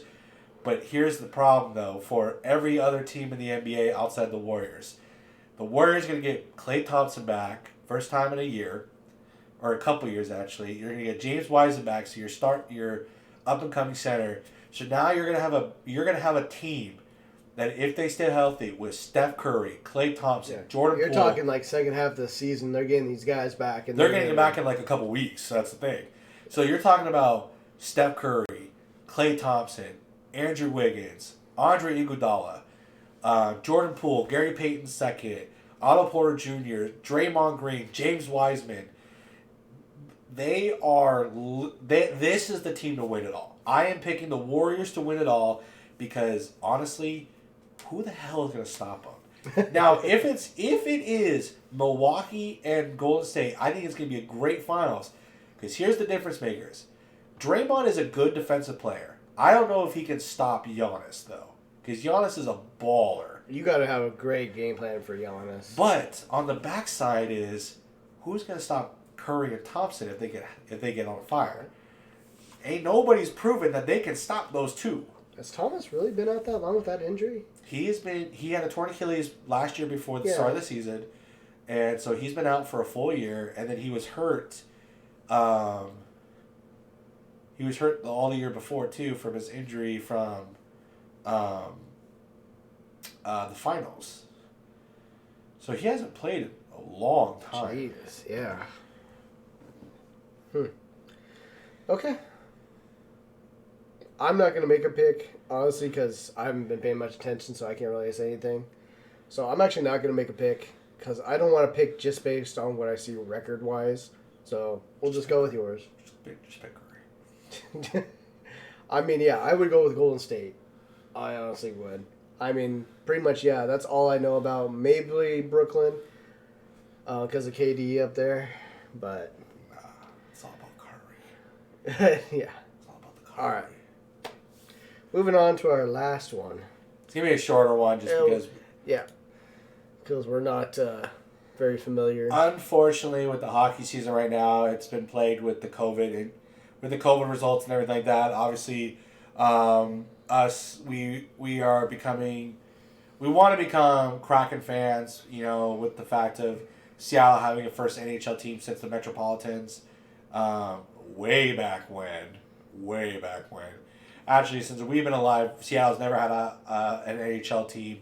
So we were really hoping for it. Unfortunately, COVID is kind of hitting them very hard that they've had to cancel the last few weeks. Yeah, I was to say, it says I haven't seen a game pop up like in quite a while. Hockey is I mostly watch hockey for the Stanley Cup and everything like that. I would love, and the great thing about hockey is that you don't see the same teams go every year.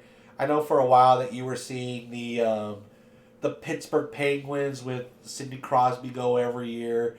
But really, like, if you're looking at the best teams right now, Minnesota Wild, Vegas is becoming a very strong powerhouse in the NHL since their arrival into the league a couple years back. Tampa Bay is I believe they're the reigning. Yes, they are. They are the reigning NHL. Because Tampa Bay won everything that year. So I think they're obviously going to be the team to beat. They have a very strong team. Carolina Hurricanes, very successful run that they're having right now. I think they had one of the best starts in NHL history this year. So a couple teams are around some bounce back years. If you go down to the West, I call them the Mighty Ducks. That's what we grew up with. But the Anaheim Ducks, who were a very last place team last year, is climbing to second in the Pacific right now. So very cool to see them. Obviously, the two teams we are kind of been rooting for all year because Kelly and I both kind of been the same thing. We've always been the Ducks fans because growing up with Disney, you had the Mighty Ducks movies and the Mighty Ducks cartoons, and honestly, I mean, who doesn't love Ducks?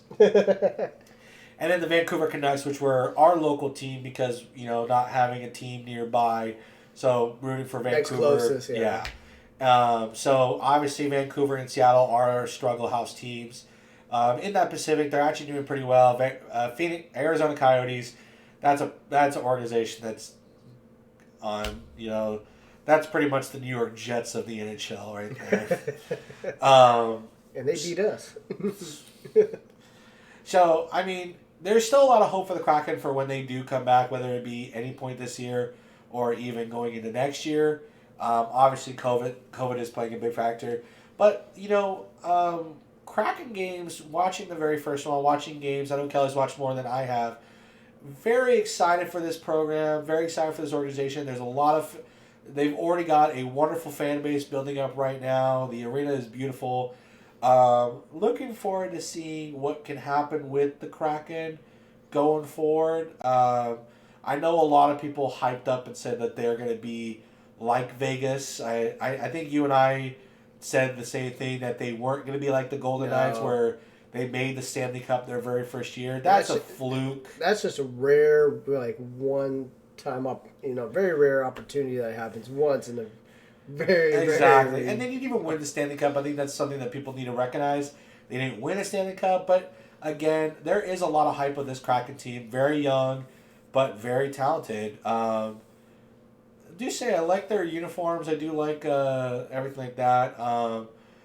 Hopefully we see a rivalry build between Vancouver and Seattle like we do, like most Seattle and, what we used to see with the Sonics and the Trailblazers. You see it now with the Portland Timbers and the Seattle Sounders and the Vancouver Whitecaps, actually. Kind of love to see more of a rivalry build with the Canucks and Kraken. I think as maybe a year or two from now, we will start seeing a better, more intense rivalry, building between the two. Oh, yeah.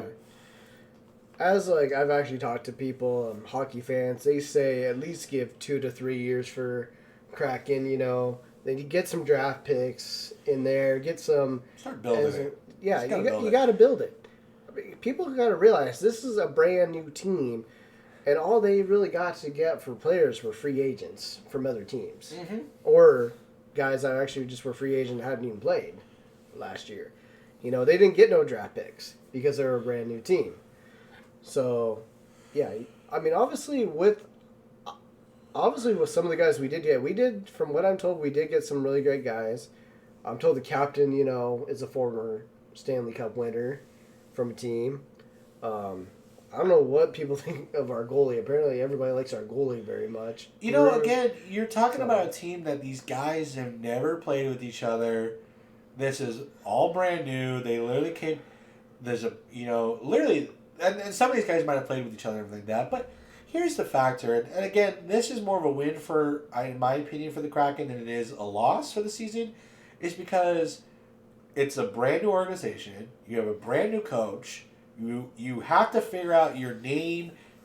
I mean, not in the sense of your name, the Kraken, but in the sense of what style identity. Of hockey do you play? What's your identity? And honestly, we're not even the worst team, we'll take that. Yeah. I mean, hell, I would love for us to, actually end up better than Vancouver. I would love to see that. It could happen. When they come back, it could happen. I mean, if you look, we're only down 4 games to them. Yeah.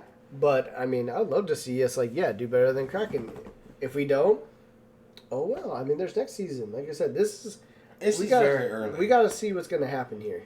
And the bad part is, too, is, you can't take into consideration of how the season's going because one of the big factors is we're always, until we can figure out this damn disease, we're played by COVID.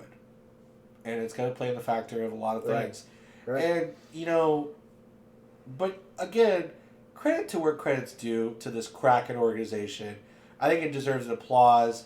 I'm not going to applaud, but I think it deserves one. But, love to see where this is going. As of the NHL, again, I mostly watch for the Stanley Cup playoffs and the Stanley Cup finals. Again, to me, watching the playoffs and watching the finals, yes, I don't pay attention. Why I love football more than every other sport is there's too many damn games in every other sport. Baseball does not need to be 162 games. Cut that crap to 40 to 60 games, I'm happy. 162, you lost me. You lost me by All-Star break. Too many damn games. That's funny because when I was younger, I used to watch almost every single game, every chance I got. Yeah, my dad, my grandfather, and myself used to do the same thing. I would even come into the living room and say, "Hey, Mariners game's on. Mariners game's on." That back then though, the Mariners were actually good. So yeah, that's what I'm saying. When we were young. But again, I love playoff times because also you get teams in there that are this is it for them. This is their chance to win it. They're playing with everything on the line. And hockey's not that sport where yes, you have that star player, but you're rotating so many times in a single game, even a single quarter, that star player is not out there for the entire thing. Yeah. They're out there in the third period, they're out there a lot more. But you have to be on such high rotations because hockey's such a high intense cardio sport that people don't realize that you are using your legs to push yourself on that ice. You're just not walking and you're going forward. It's a push. Well, you're standing on blades alone. You're already having to build muscle to stand on skates. Right. On ice. So and who's to say, as you just said, star player, who's to say, a guy who's a second, third string on this team, probably next year or the following year, is not going to become the star player of this team. Yeah. Because pretty much all these guys are, it's almost like an audition year too. Who wants to be on this team? Who wants their position more? Who wants to play more? Well, Garrett, you watch a lot of hockey videos and all that stuff, and a lot of things that they talk about is not so much of the star player, but one thing that they utilize a lot more, and I watch a lot of POVs of hockey games and all that stuff. People wearing helmets, and one of the big. Howdy, beginner. Huh? Howdy, beginner. Oh, Ricky. Oh, hi, Ricky. Ricky, congratulations on making the finals in our league. Best of luck to you. But in the sense of with hockey though, they care more about what line are you on in the sense of the guys that you're playing on the line with. You have that good relationship. I think hockey is that one sport that you have to have a great relationship with your unit, or else you're not going to succeed. So, and more credit to the goalies in both soccer and in hockey that you have that's probably the hardest positions to ever play. To actually play. Oh yeah. And especially you think about hockey, you're wearing a lot of pads and everything like that. You have to watch a puck that's probably this big that travels over 100 miles per hour on shots. That you have to, and then you have a bunch of guys that kind of stand in your way and everything like that. So you have to focus through them to find this puck. I mean, I wonder if they even test your vision as a goalie. I'm pretty sure they do. I'm pretty sure. Because, I mean, like I said, you're trying to find that little thing that's moving around. I mean, I'm pretty sure you watch... If you were to have a camera be right in front of that goalie's mask during a whole hockey game, those eyes are probably not stopping. Oh yeah. Those eyes are constantly moving. Oh yeah. I mean, it's completely different. Watching you guys at 110. You talking about definition or quality? Are you? What are you watching this on? Or no, wait, watching this on 110 inch. Damn. What TV did you get? Yeah, I thought the little I thought for a second. Did you run out of movie theater or something? Yeah, you got a movie theater? Oh, that's right, you got a projector. Did you get your screen yet? Has your screen showed up yet?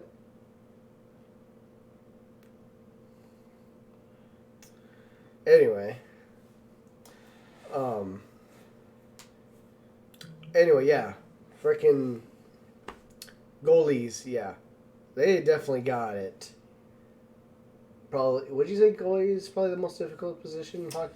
I think in all sports, I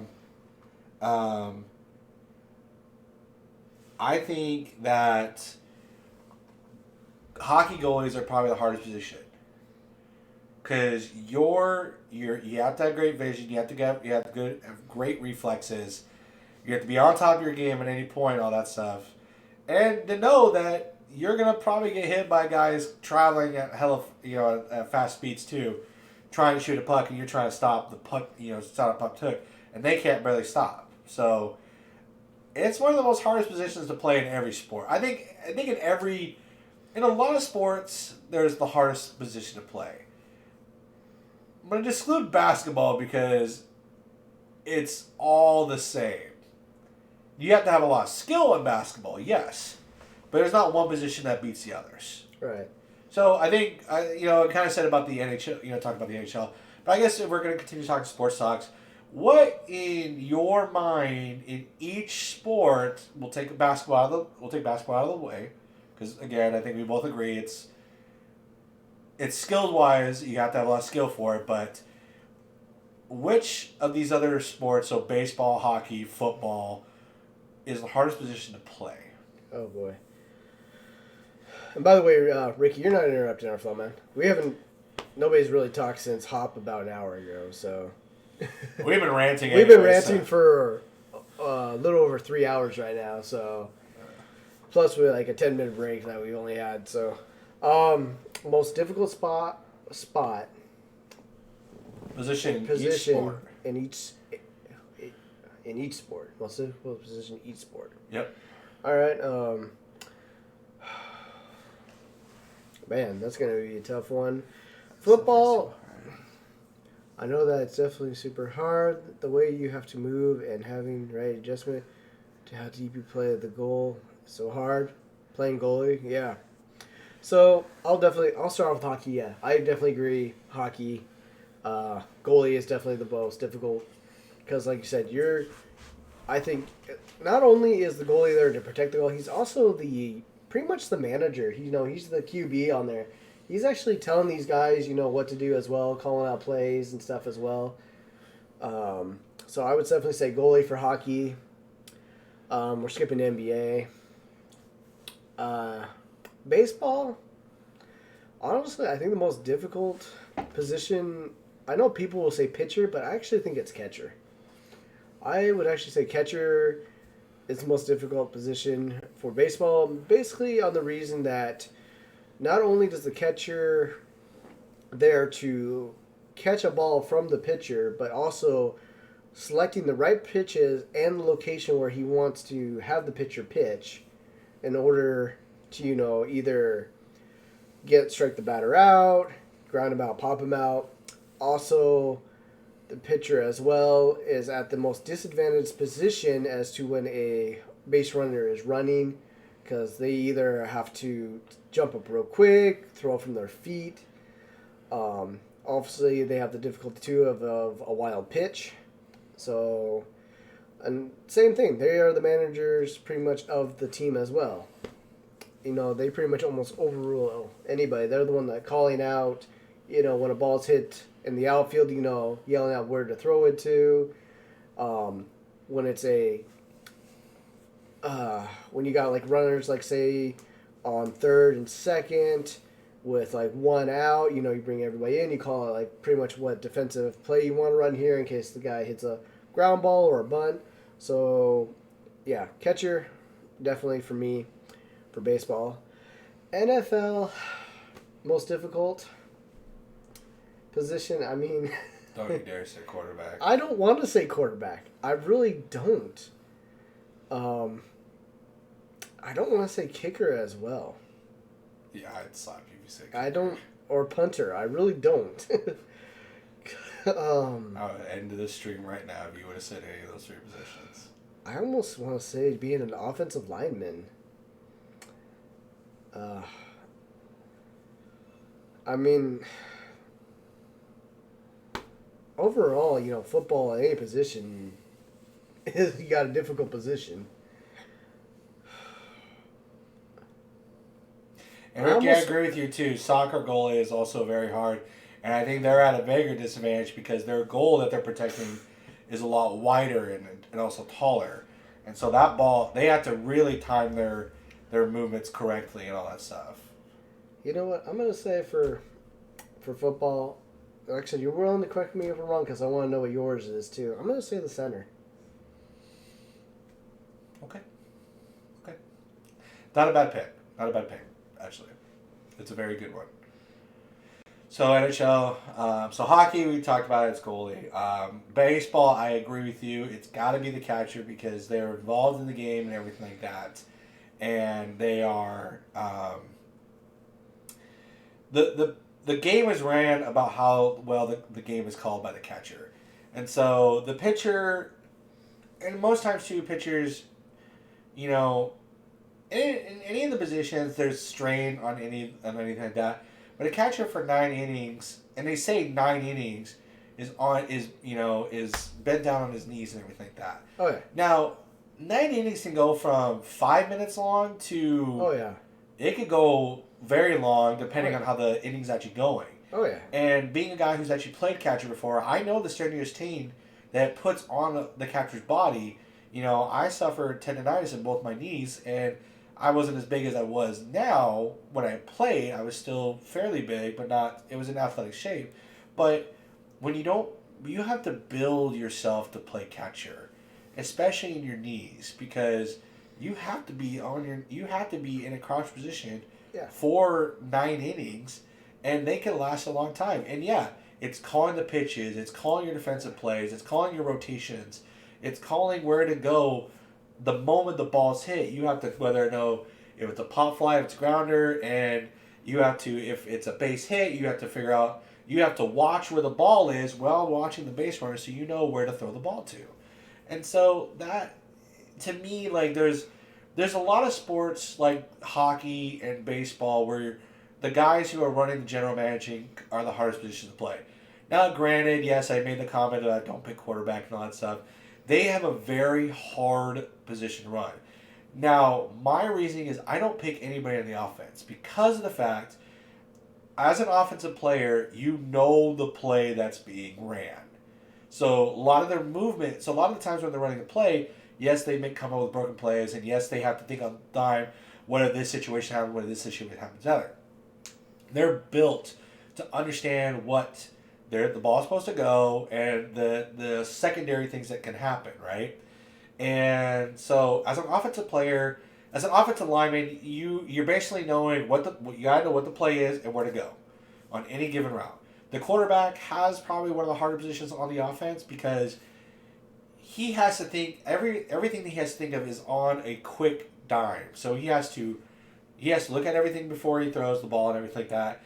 He has to, whether on a read option play, he has to come up with a decision, split second. Do I give the ball? Do I take it and run?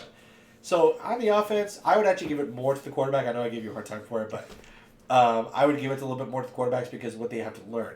Now, my thing is the hardest position to play in football, believe it or not, is defense. Anything on the defense. Why? Because you are starting away from the goal. So your first movement, so defensive linemen, they're moving forward.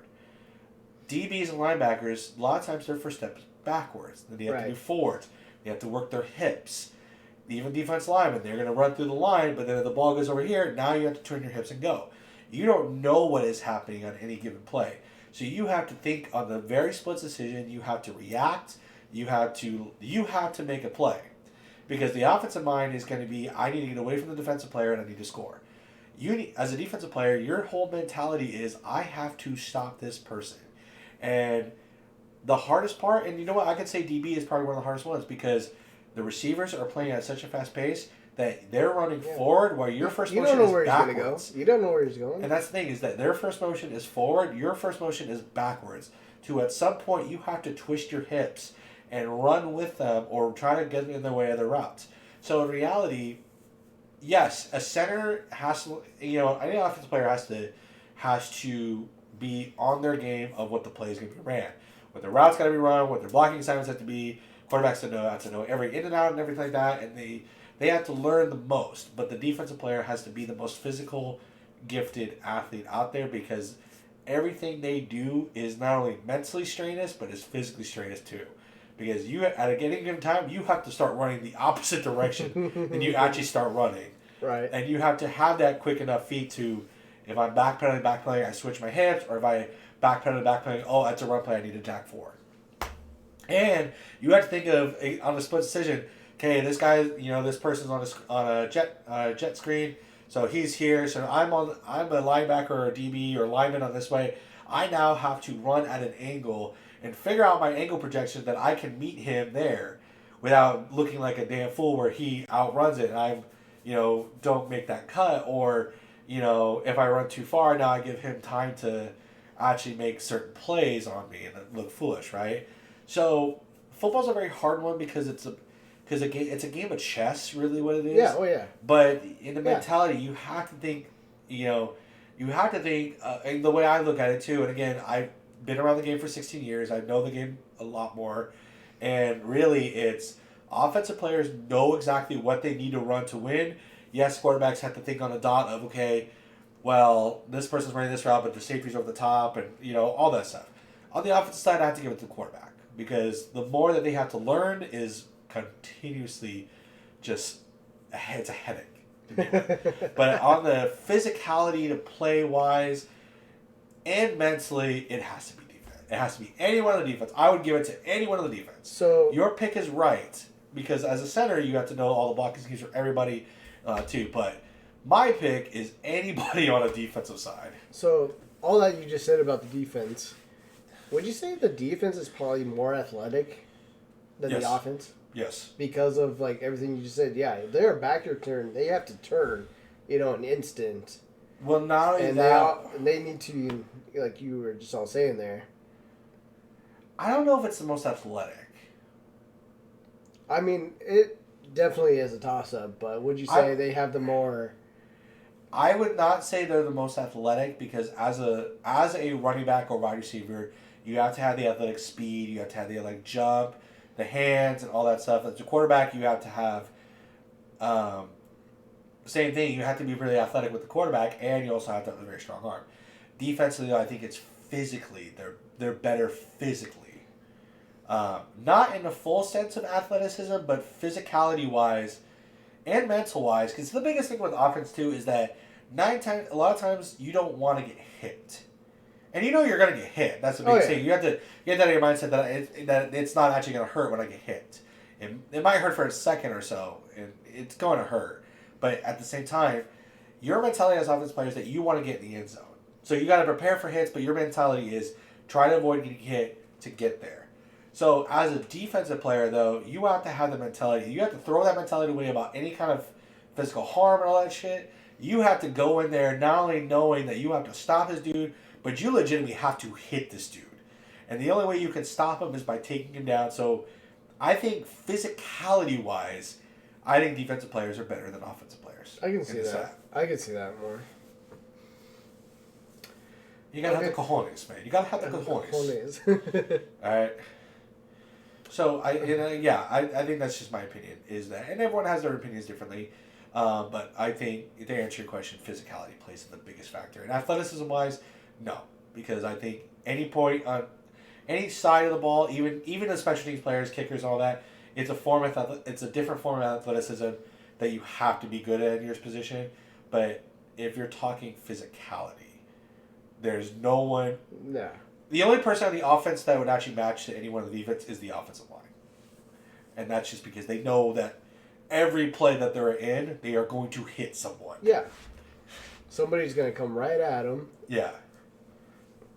And they got to do whatever they can to stop them from either getting around them or... Well, and also, too, the reason why offensive linemen are very strenuous...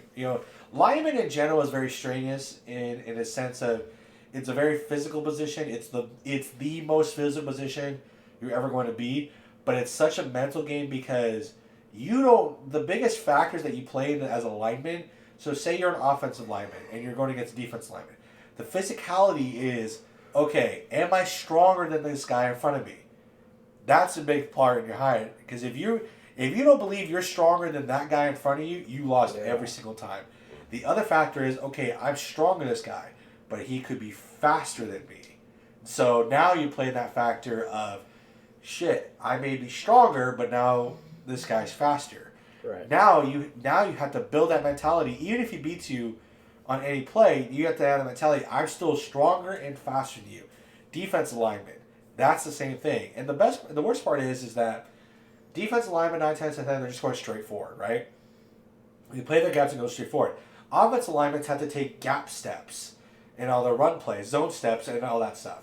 So it's a big mind game between linemen because, like, the quarterbacks, receivers, the DBs, they have a lot of vision, all that stuff, so they know exactly where each other going. Linemen, you have to literally just commit to whatever you got to do, whether you're design play on offense or on defense. You got to, if you're shooting a gap or you're cutting that angle, you have to just commit to that and just try to fix it on the own. And it's such a hardship thing to realize that you are literally got to make this decision in a split second, and you got to be committed as fuck. See, and this is what I think people don't think, football players have a high IQ. We're supposed to. There's a lot of yeah. But, I mean, there's a reason, you study a playbook. There's reasons that, you got to make those split decisions. Mm-hmm. I mean, it's all about, actually, I can't say that. I can't say it's all about, correct me if I'm wrong, of course, but, it's all about reading the play. Just like a quarterback's going up and trying to read the defense, the defense is trying to read the offense.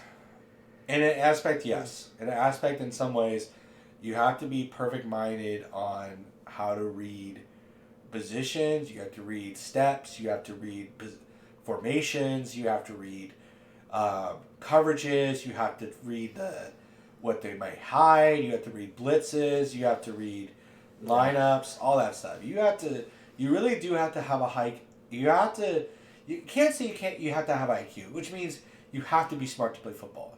You don't have to be legitimate smart. You have to be football smart in order to play the game. It's a whole different concept. That's why I always say football is not a regular sport. It's chess. Because it's a stop-and-go sport, and you have to think about everything that you're doing. Right. And you have to plan it out, because like chess, you can move the wrong piece, and next thing you know, checkmate. Yeah. I mean, that's literally why you have in the coach or the offensive coordinator on one side calling in a play, but then you got the defensive, either the coach or the defensive coordinator on the other side trying to stop that coach's play.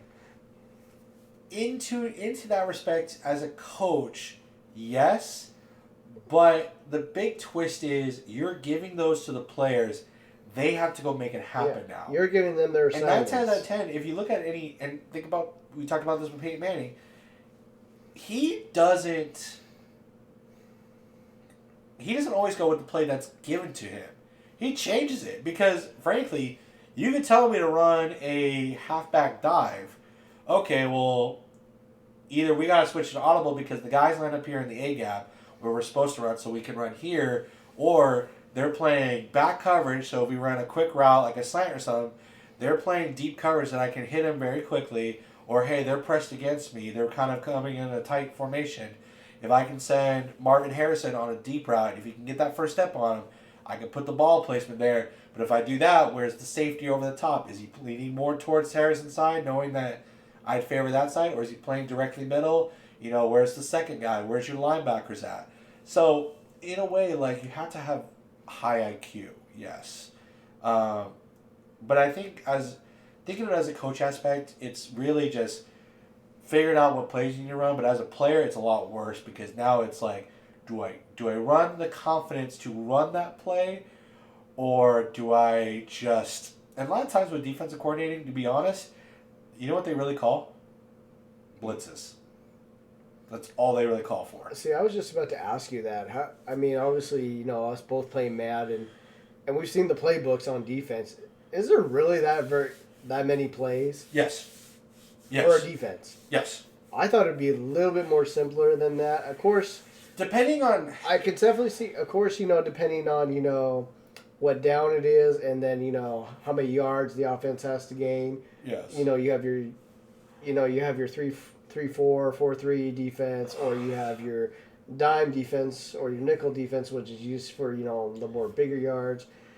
But I can see that, where you have those plays for that. But, just for, like I said, just a normal, 4-3 defense, I'm amazed that, hey, they have, 20 plays just for, that one Well, line. if you actually watch those, and granted, it's not 100% accurate what actually people call, but if you look at each thing, they're all designed differently in the sense of it's a different coverage scheme. So it's a cover 1, cover 2, cover 3, cover 4, cover 6, cover 0. So you have to look at the coverage-wise. And then you have to look at where people are covering at. So that's why there's a lot of different ones, is because a lot of times the guys are shifted, might line up the same, but their coverages are different. So that's why it always seems like it's a whole lot. Reality, they call... they don't call all of them. They call a select few. But these are scenarios where it's based on the team that you have, based on the personnel that you have on the field, what cover scheme works out better. So if you have linebackers that are fast and quick and great coverage, yeah, you can have them cover slant to curls. You can have them cover flats and everything like that. Where if you don't have that, they're going to be more hook to curl base, so they're not traveling as far. You have to think of then where the safeties have to cover. If you go too high safety, do you want to split them by halves and quarters?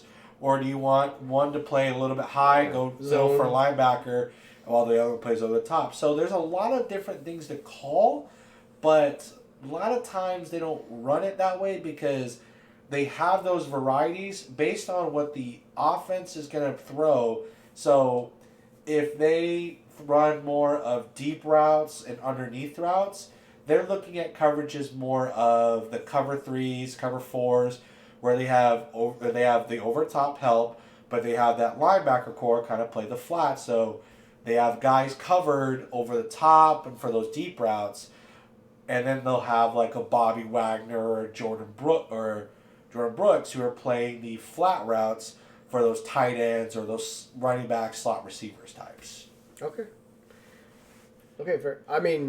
Yeah, you just filled me with a bunch of football knowledge right there. Told you, I'm good at what I do. And I've played Madden, for a long time too, and I never thought of it that way. I'm just like, what happens when you play meat and Madden? You understand?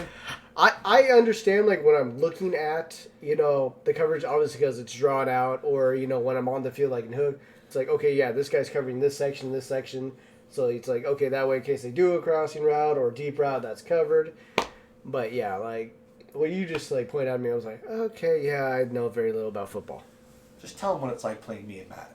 Just tell them what it's like. By the way, guys, any of you guys have any questions for us, feel free to throw them at us, or jumping into the debates we've been having all night. Hell, we brought up so many different topics. I don't know if you've been listening to them all or you just got in here, but feel free. Or if you have a question for us, on anything sports-wise we've been talking about, feel free to jump in. Just know that, yes, I'm willing to be canceled over saying that LeBron James is a joke of a player. Stand by my decision. And I think individual awards, like most valuable players in some sports, is a joke. Oh man. Actually, real quick before We sign off. Do you still have some time? I want to try something with you, if you don't mind. One last thing. Huh? This chair's for my butt. But go ahead. Or if you want to take a break. No, let's get it done. I was going to have you watch somebody actually playing Madden, and I wanted you to break it down for me. Okay. Break it down for me. Bring it up for you? Bring it up for me. Bring it down. I don't care. Whatever terminology you want to use. Alright, so let's see if somebody's actually playing. Let's see. I probably beat him. So, let's see. Wow, nobody's really that big right now, but let's see. I'll watch this cat. Alright, hold on. I gotta mute this because we'll get in trouble for it. Alright. Okay. So, what are you seeing here? Probably wait till after this play. Horrible coverage. A lot of times what people like to run, especially in Madden. So it's a great time to run it in Madden, but they don't, and realistically, you don't ever want to do this. So as everyone noticed that he had a bunch of people up on the line that last play. And so reading, if you can read the defense and everything like that, so how it is right now, if you have wide receivers that can get over the top like that, that's a perfect way to break that. So reading the defense and everything is very key. So a lot of times you have to trust in what you're going to call and everything like that. So obviously this is a tight formation with a tight end on the right side, and there's too big of a gap on that over the top. So now the defensive player is understanding that this guy wants to run up that middle and throw to that middle, and then he's going to want to bring him in to want to catch the outside like he did. So you understand the game is just a concept of knowing your opponent, knowing what you can do, and ultimately believing in what you're going to run. So Kelly can explain to you, when I play, I don't do audibles a whole lot. I pick my plays because I know I'm going to run with your plays unless you obviously see something totally obvious. But a lot of times I trust in what I call because I know my style. And I know what can be done. And if it doesn't work out, I will let it go for a while and I'll come right back to it. So a lot of times, guys like to test things, like to see what they do. 9 times out of 10, people don't run the ball. They always throw. And so it's a great way to read this is because now you can see your routes and everything like that. And then you get to see where everyone's playing on defense. So a lot of times what people don't like to do is these drag routes or anything like that because they want to. A lot of people in Madden love the deep ball. They love going deep. They love the bombs, right? Honestly, play the small game because when you do that, not only are you moving the ball down the field, but you're killing clock time. And that ultimately is a key thing, is the less time that a person has to play and everything like that. So if you're on offense and you are, again, doing small routes, getting people open, getting those first downs, right? That's a tricky pass to throw, by the way. Very, very questionable one.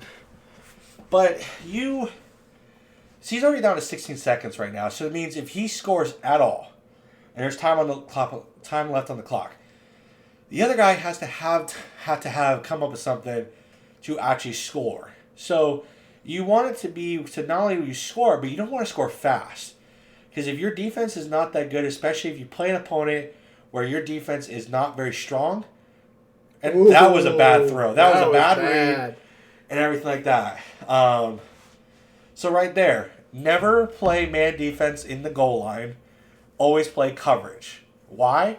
Because man defense, they have times to outrun you, right?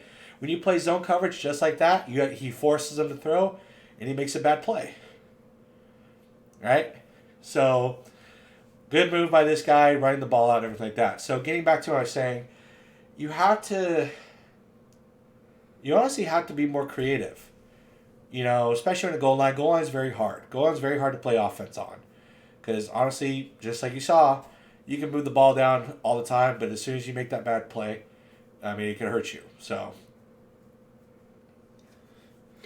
By the way, people, we are watching YNC Mace 90. If you guys want to stop in and say hello, let him know. Hey, he's being watched right now. That's fine. We're just using him as an example. But I don't want to take away from, him. This is actually something I've thought about us doing actually on stream, going to other streams, watching people, breaking it down, kind of doing our own broadcast thing. Mm-hmm. Just to see what, just to actually see what people's games plans are, how they play Madden. So it looks like he's making some substitutions here. Yeah, getting, and it's a lot of times, too, that you see that needs to be done is that you need to put the right guy. So I always do it, too, where I adjust some of my lineups and everything like that, especially based on formation. Because you want to put the best guys in the best scenarios to help you win. And, frankly, Aaron Donald's such a gifted athlete, you can put him anywhere and he's going to be good. So... It really is. Put him on at linebacker. You could. He's slow as hell, but he would be great.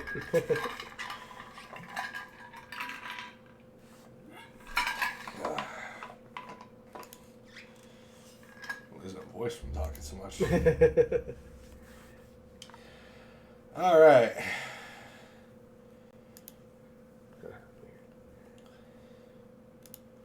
All right. Okay. So apparently he don't play or he got the ball here. Starting Yeah, he got the ball at half.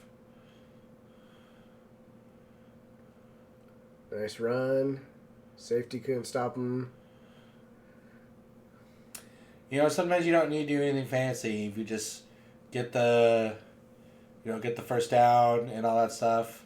Is this really a thing where the camera's shaking around? Yes. So much, and yeah, this thing is saying the home team quarterback has trouble seeing his wide receivers. Or seeing his deep receivers. Yeah. I didn't know they had these back in here again. Yep. Essentially, though, it's not really a home team, away team because they both play in the same stadium. It's kind of an interesting matchup that it's the Chargers and the Rams, and they both have similar colors. Yeah, again, I hate when teams do that. Change up your colors, please. I get it. You both like blue. You both like yellow. One's a little bit lighter than the other. Change it up a little bit. I mean, come on. Have a big time alternate at least. Yeah. Have an all black or something like that. Some black schemes. You know what? One of you just be yellow and blue. The other one be blue and yellow. All right. There you go. Looks like you're gonna do a play action. Yep. Guy over the middle. Oh. Sometimes it just needs to work with you around the quarterback. Looked like he had a guy open over the top. If he could have probably bowled it into maybe, but that safety over on the right. It's one thing about Madden especially, but in general, you don't really want to throw the deep balls all the time because a lot of times you're so inaccurate. Right. Especially if you're trying to throw on the run. So, honestly, again, there are some cases, if you ever play with Seattle and you play with Russell Wilson, he's the most inaccurate person to throw on the run. Especially when the game's on the line. I will never forgive you for that, Russell. God damn. That is just bugging me, the way the motion is of before you even snap the ball. Mm-hmm. So you're right there, obviously got the first down, so it's a little bit, when you run tosses and stuff like that, you got to be very, very, very careful with that just because it's, toss plays can go very good for you or very bad. There's not really that in between that it's kind of a safer thing to run. Great move by Odell Beckham Jr. Got that little spin move on there. You got the first down. Number 2 over the top. Number 2 over the top. Number 2 over the top. Number 2 over the top. Oh, let's change that route for a go route, and you would have hit number 2 for a touchdown, I guarantee it. Oh, one safety. No. Okay, now run that. Yep, good. You hit number 2, good.